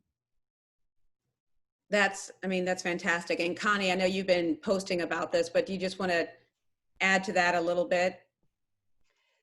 Sure. Our Aquatic Centennial campaign is something that we started in 2014, which marked the 100-year anniversary, the milestone of when the American Red Cross added drowning prevention to its mission. And as my boss likes to say, we wanted to do something more than hats and t-shirts. So let's really try to get in there and do something meaningful. So we started with the idea of it being a 5-year campaign where we would bring on a total of 50 communities that had high drowning rates or high numbers of drownings compared to the national average. And then we get into each of those communities and, working through our team members like Kate to identify who in that area would be a great aquatics provider that can do more. We don't want to have a situation where we are subsidizing something that's going on, but we want to expand what's happening. And we consider it to be an ecosystem of water safety. And what we mean by that is swimming lessons for people of all ages. We want them our expectation is they are going to return. So, there's some grant programs that will offer one set of swimming lessons. Our hope is that we are going to see those same people come back session to session, season to season, year to year, until they get at least to water competency. And in the Red Cross Learn to Swim program, that's at least Learn to Swim level 3. So as we are taking families that have not had experience or exposure to water, we know that's going to take a while. So we do want the funding to help keep them coming back and make swimming lessons a part of the culture of that family and that community. But in addition to that, we know if we're going to expand what we're doing, we need more lifeguards, we need more swim instructors. So it's building capacity within that organization to be able to do more. And while we're doing that, we are absolutely doing that workforce development that Megan was just speaking about. Yeah. Tara's team Prince George's County is part of our Centennial campaign as well.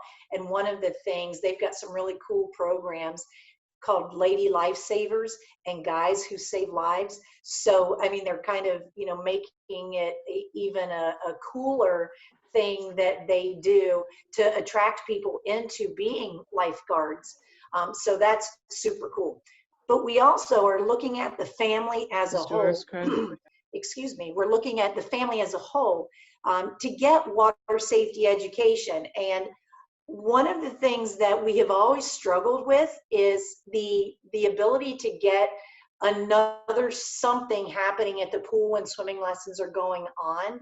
So interestingly, we feel like we may have come on to something here that is a result of COVID, that we are looking at more of these virtual ways to get the water safety information to the parents. And that's why we are focusing so much on these free online courses and making them available in English as well as Spanish.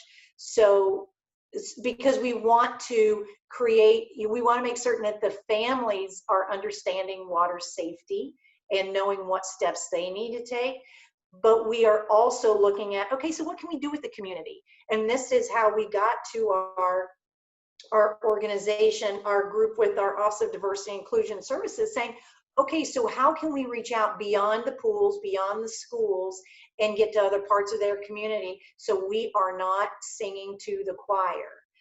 And that is how we have as we're looking at how can we get to others who may not have had this as part of their mission, and really hit with these service organizations that are bringing a whole different set of ideas of the population that they serve, and the organizations that we're talking with, doing this work with, are in communities across the United States that have the opportunity to be a partner with anybody that's on this phone call right now, to be able to say, one thing that stood out to me from our last call, our last town hall that DIA hosted, was that so many people were saying, but how do we get this started? And one way to get this started is to reach out to those organizations like Sigma Lambda Gamma, Sigma Rho, Iota Phi Theta, Knights of Pythagoras. These are organizations who are all in your communities that really do want to serve their communities, and this is a great way for them to do so. And you've heard two examples right now tonight of how these organizations have taken this and have owned it. And this was not part of their mission in any way at first. That's not their core mission, but boy, they've taken it on, and that's so super cool. So I think I went on longer than you expected there, Stephanie, but it's a pretty broad thing that we're trying to be holistic in our approach, so that as the Centennial campaign winds down in a community, then they're left behind in a very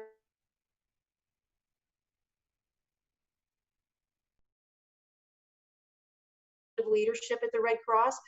What was going to be a 5-year campaign, no plan whatsoever for this to sunset, and we are continuing to look for organizations to say, how can we help in your community too? I will caveat that now with a little bit, circumstances are a little bit different during COVID, and we are going to have to constrict a little bit and, manage things as, everybody is having to tighten their belts for many reasons. But the Centennial campaign is here to remain strong, and we're going to continue to do great work in the pool and out of the pool. You just got the second cheer of our town hall here. Connie, I'm sorry, you're gonna have to share some cheer with Connie, because there was some cheering going on about that. I saw it. But I think it's fantastic. It's great, and then I want to get to a couple more things in here, but I want to go to Sydney, because Sydney, I know you talked about this last time, and I think you're still on here. You're just not on my first screen right now. But go ahead and ask your question that you wrote into the chat here, because I know you are actually out teaching, you're doing all that, but you're like, I'm inundated. So ask your question to everybody. Yeah. So I live in a rural area where there is already limited pool access. All of the pools, some have reopened, but there are no lessons of any kind happening at any of the aquatics facilities other than my own. For those who don't know, which is probably everybody, I have a private single lane indoor lap pool and a really noisy dog, if you could hear her. And so I teach exclusively one-on-one, which right now has a little bit limited my ability to be with small kids, because also it starts 4 feet deep. And so my concern is about what we're going to witness with COVID and sort of a larger gap. There was already a gap in aquatic competency. Now we're having pools closed and lessons unavailable for who knows how long. I mean, we have no idea near us when there are going to be swim lessons again at all, other than like what I can manage to squeeze into my day. And in a very large area. I live in the 5 college area of Massachusetts, and so there are 5 universities here. All of those pools are closed. The Ys have reopened, but very, limited capacity. And so how can we as a community plan for the bigger gap that I fear we're going to see? Does that question make sense? Does that? Yeah, Beal, do you want to add something to that? You're over there nodding a lot, so that's why. Okay, so I'm gonna say, you know, it is like bedtime, and I do have the 4 too, so Megan will laugh because it's getting really loud. Well, one of the first things I'd say is don't look at it as one of the things we do here with Red Cross, Diversity in Aquatics, our multi-sector approach. We don't let us say Zach Foundation. One of the things we say is you have to approach everything rather than from the problem which we know exists, from the standpoint of how are we going to make it different. So what I heard was really opportunity, opportunity, opportunity. I hear opportunity of a way to do something different.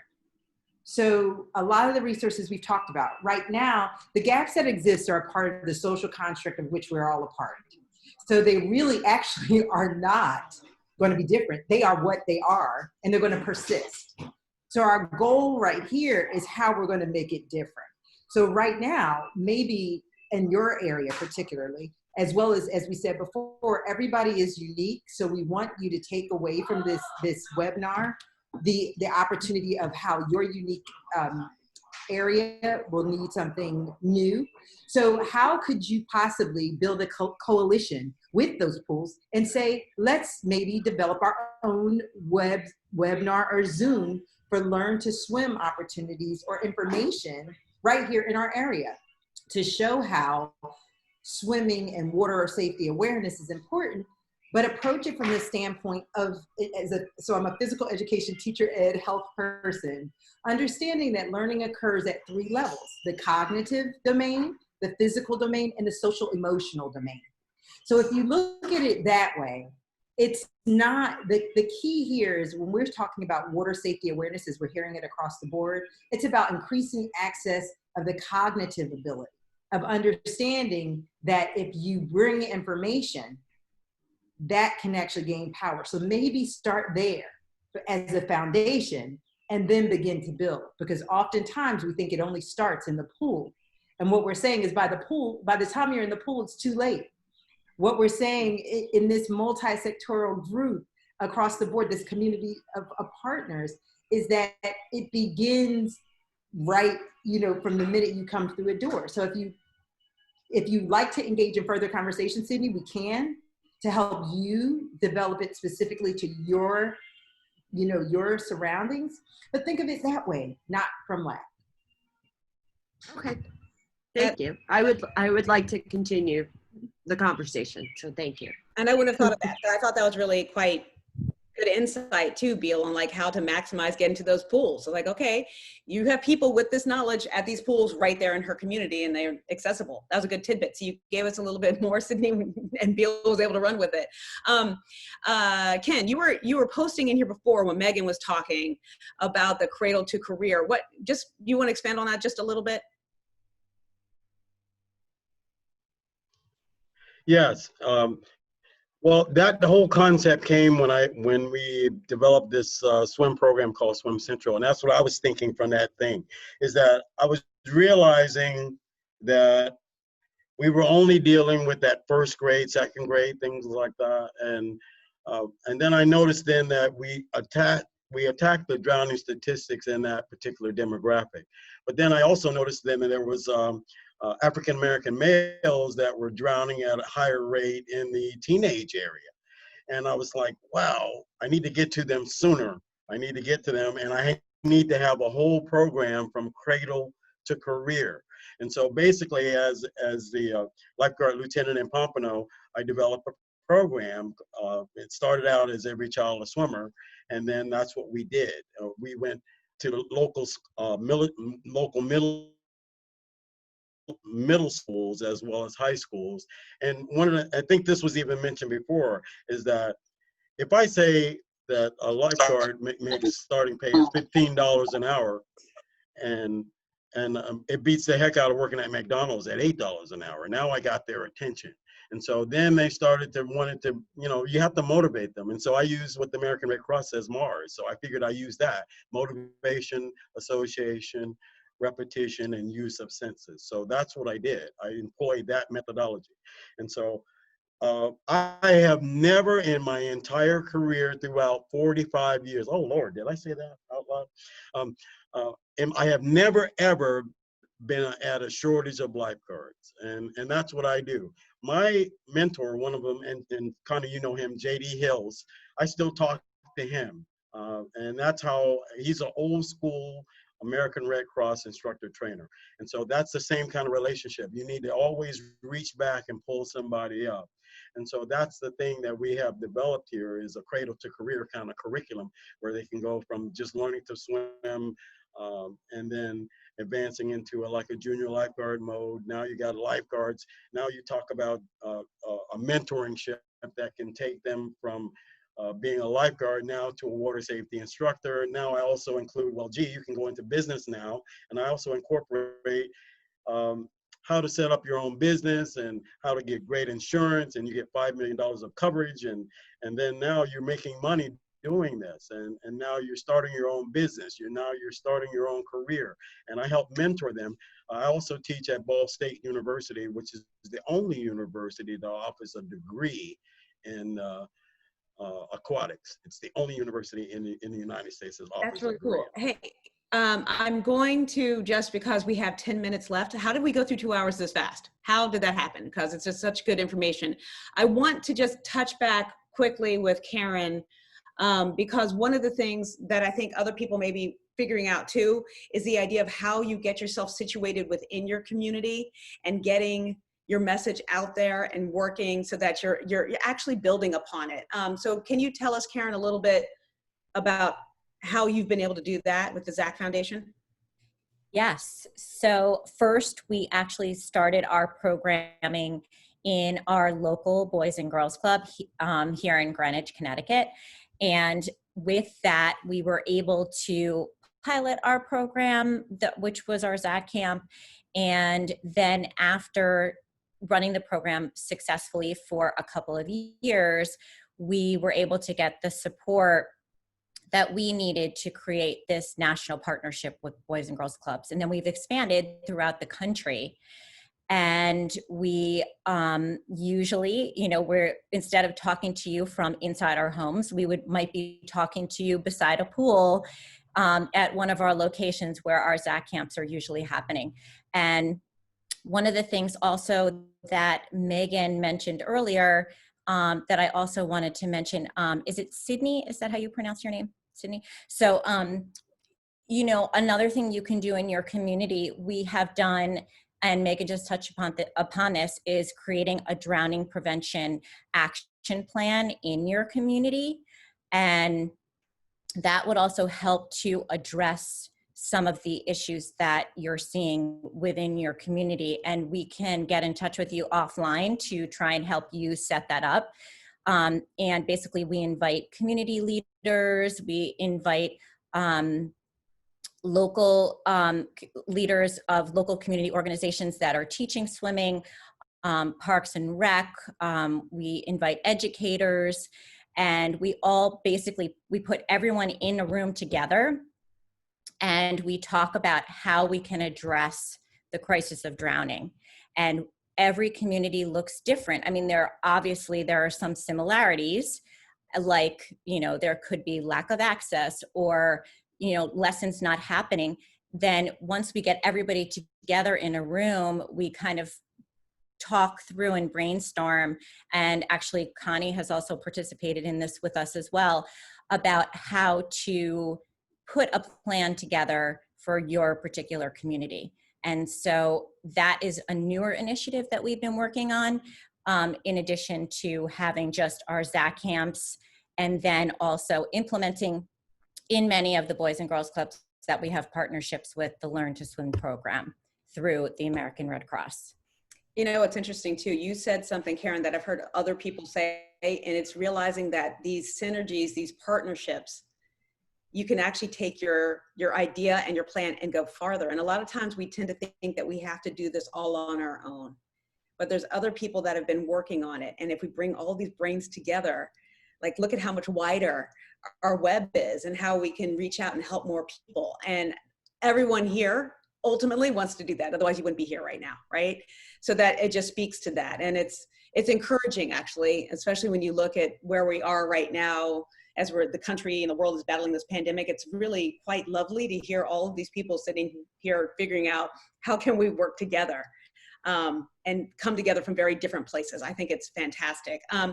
Tara, I was supposed to come back to you and have you talk a little bit about the Respect the Water campaign. Can you give us a little tidbit about that?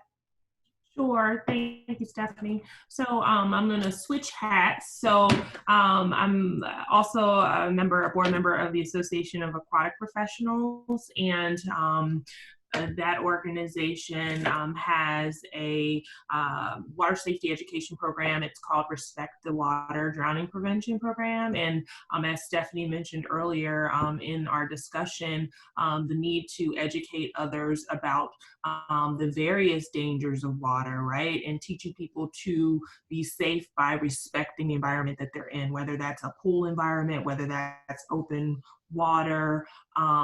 This program is free to anyone. It's available via the AOAP website. So that's www.aquaticpros.org. And you can go to that website. There are brochures, there are videos, there are public service announcements, there are instructor resources, there's a PowerPoint. There are 2 programs, one geared for children, and then there's another program that's geared for parents and caregivers, and there are instructor outlines and resources for both programs that you can easily download this information. You can take it to your local community. You can partner with other organizations. You can show up at health fairs.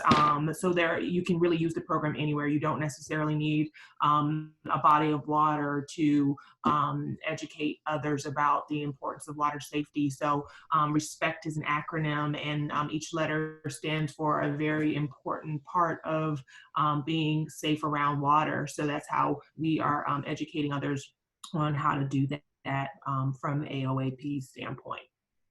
That's fantastic. And you have that. I know, Connie, you mentioned whale tails. Can you just give us a quick synopsis of that too? Sure. Whale Tails is an acronym for Water Habits Are Learned Early, and it is a dry land water safety education program that used to be always leader-led, but during COVID, we switched it so that it's real public facing now, that anybody can get access to by going to redcross.org/water safety for kids.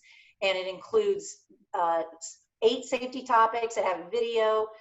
It's the activity sheets and quizzes broken up from K to 2, 3 to 6. And then there is a discussion guide for parents so that as they're watching the video, they can have a conversation with their child about the video. More information follows if you want to have a deeper conversation. redcross.org, water safety for kids. That's great. That's a really good one. And Tiffany, you did tease that you would be back later, and I do not want to leave your tease hanging. Do you want to just talk a bit about the partnership with Diversity in Aquatics, because that's what you said you were going to talk about? No problem. So let me first start off and say again, thank you everybody. I'm so glad to see everyone here. Can everybody remember the day for International Water Safety Day? Okay. 15. You love this, right? Right? Okay. But the really cool part about what we do with the International Water Safety Foundation, again, International Water Safety Foundation, our whole thing is about raising awareness about water safety while actually taking action. And we're in this pivotal moment in our, not just the country, but in the world, saying, okay, what do we do? What do we do? We're talking about water safety. Now, what do we do?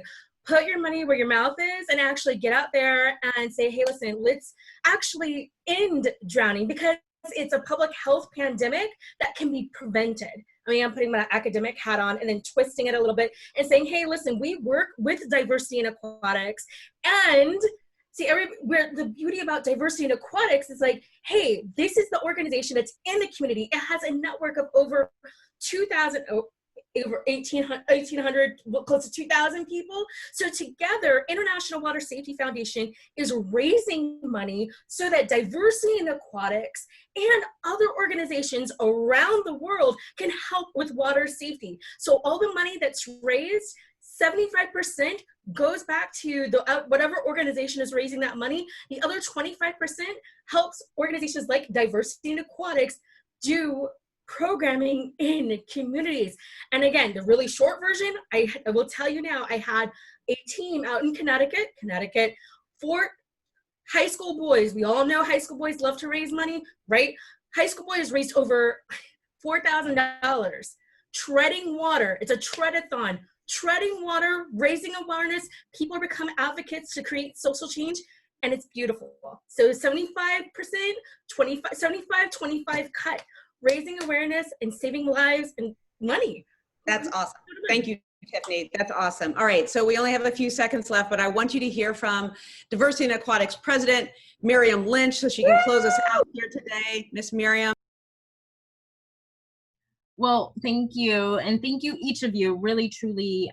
Thank you for being a part of this call. The whole point for us was to make sure that we are still talking about water safety during COVID and that we're reaching communities in which are affected by it most. Our membership is the one who has driven this conversation. Just to let you know about diversity in aquatics, we are probably one of the nation's most ethnically diverse aquatic professionals, athletes, enthusiasts, and researchers that are all together being here to not only save lives, but also promote the opportunities in aquatics. Our board consists of experts that are in the field that help to drive the conversation from grassroots to the national level. And so we just want to say thank you for being a part of this call, because the whole point of this, not only are we here with the number of people that are on this Zoom, we're also live through our Instagram. So if everybody waves, you're on Instagram live as well. We are reaching and creating a ripple effect, because we know that pools are closed. We know that families are looking for alternative ways to access the water. We know that our communities are looking for different ways to have this new normal, and we have to start raising awareness. That's the first thing. We you know, a lot of times, especially with the historical impacts and the social economical impacts, the pool wasn't in mind before. And with pools enclosed, they're accessing water in different ways.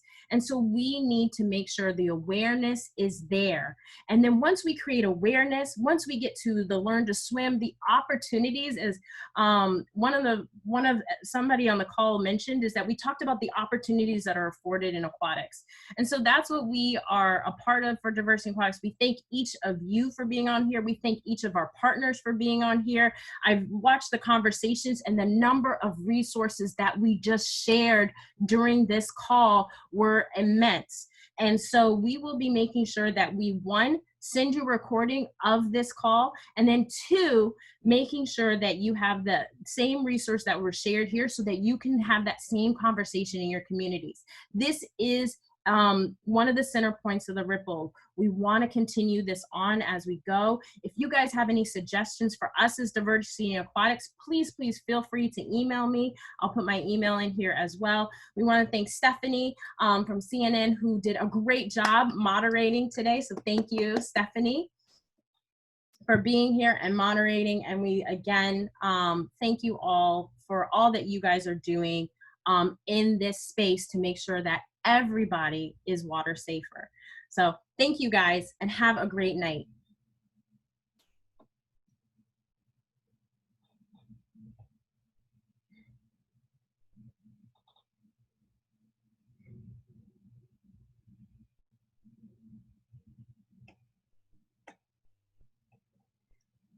Just letting you guys know, if you want to still chat, the Zoom is still open. If you want to share resources or have anything that wasn't a part of it, we're going to keep it open. I know that we had some people that had to roll off, but feel free. I'll keep it open for the next 15 minutes. If anybody would like to have anything else to share or questions. I see Kate's from the American Red Cross, or she might have. And then we've got Tara on here still. So we've got a lot of people here.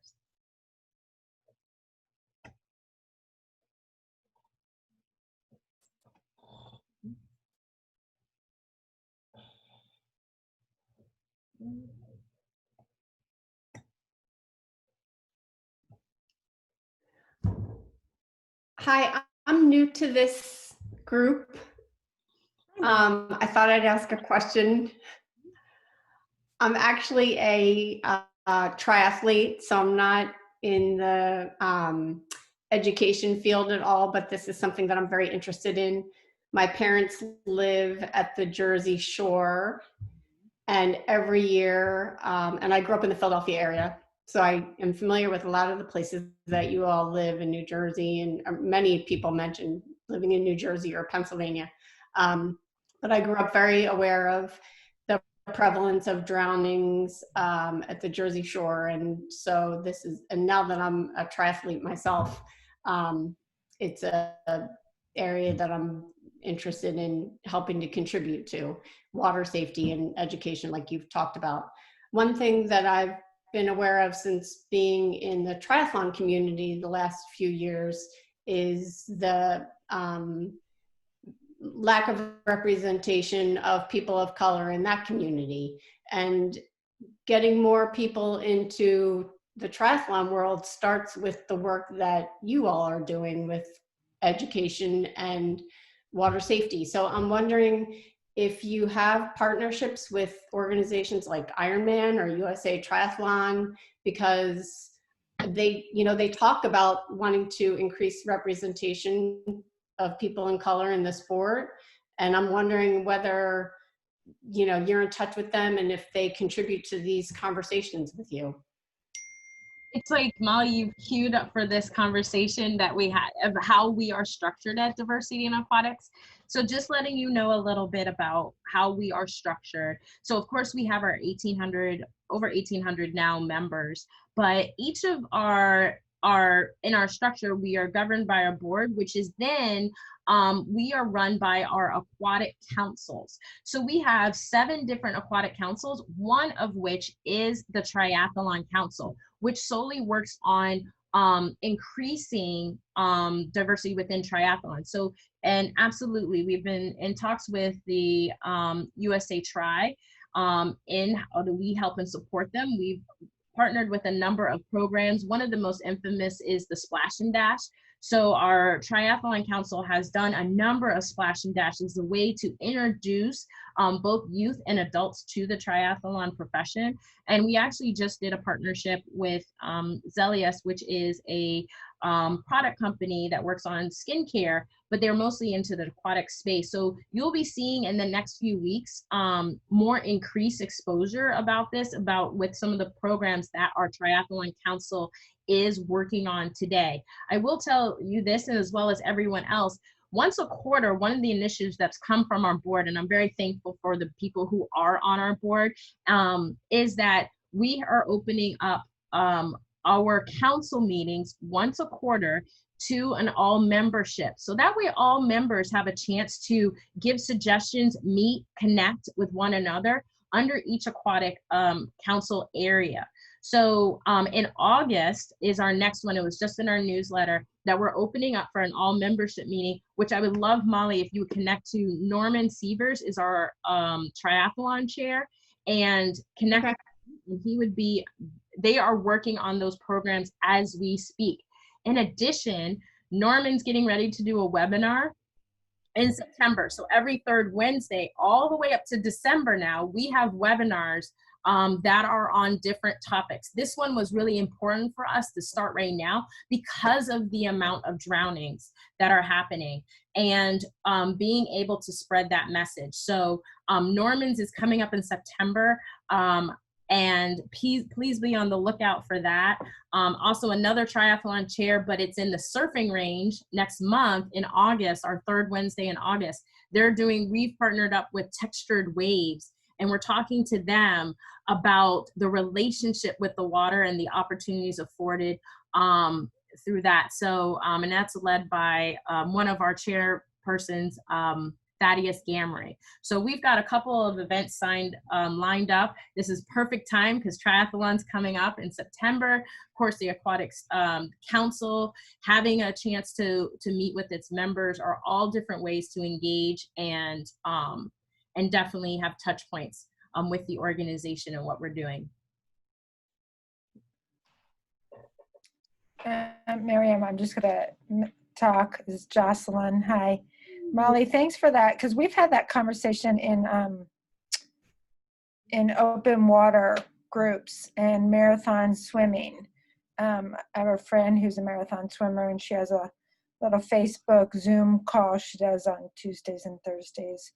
And so we've been talking about the fact that marathon swimming, that whole world is not very diverse or inclusive. So she knows about this group diversity in aquatics, but I was going to mention to Katie, because I saw that she's doing a doctoral dissertation about lifeguards in open water swims. She might, and I'll email her, she might want to check out United States Master Swimming, because they have a whole safety protocol for open water swims. No, absolutely. Thank you, Joycelyn, for sharing that.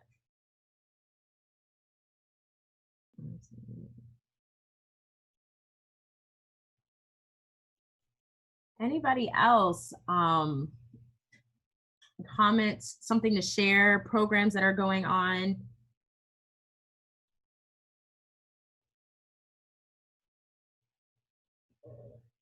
I know, Terrence, you've shared some resources, and I thank you for putting those in the chat. I know Maritza Gentry, who's also on the call, she shared a number of resources that were on the chat as well.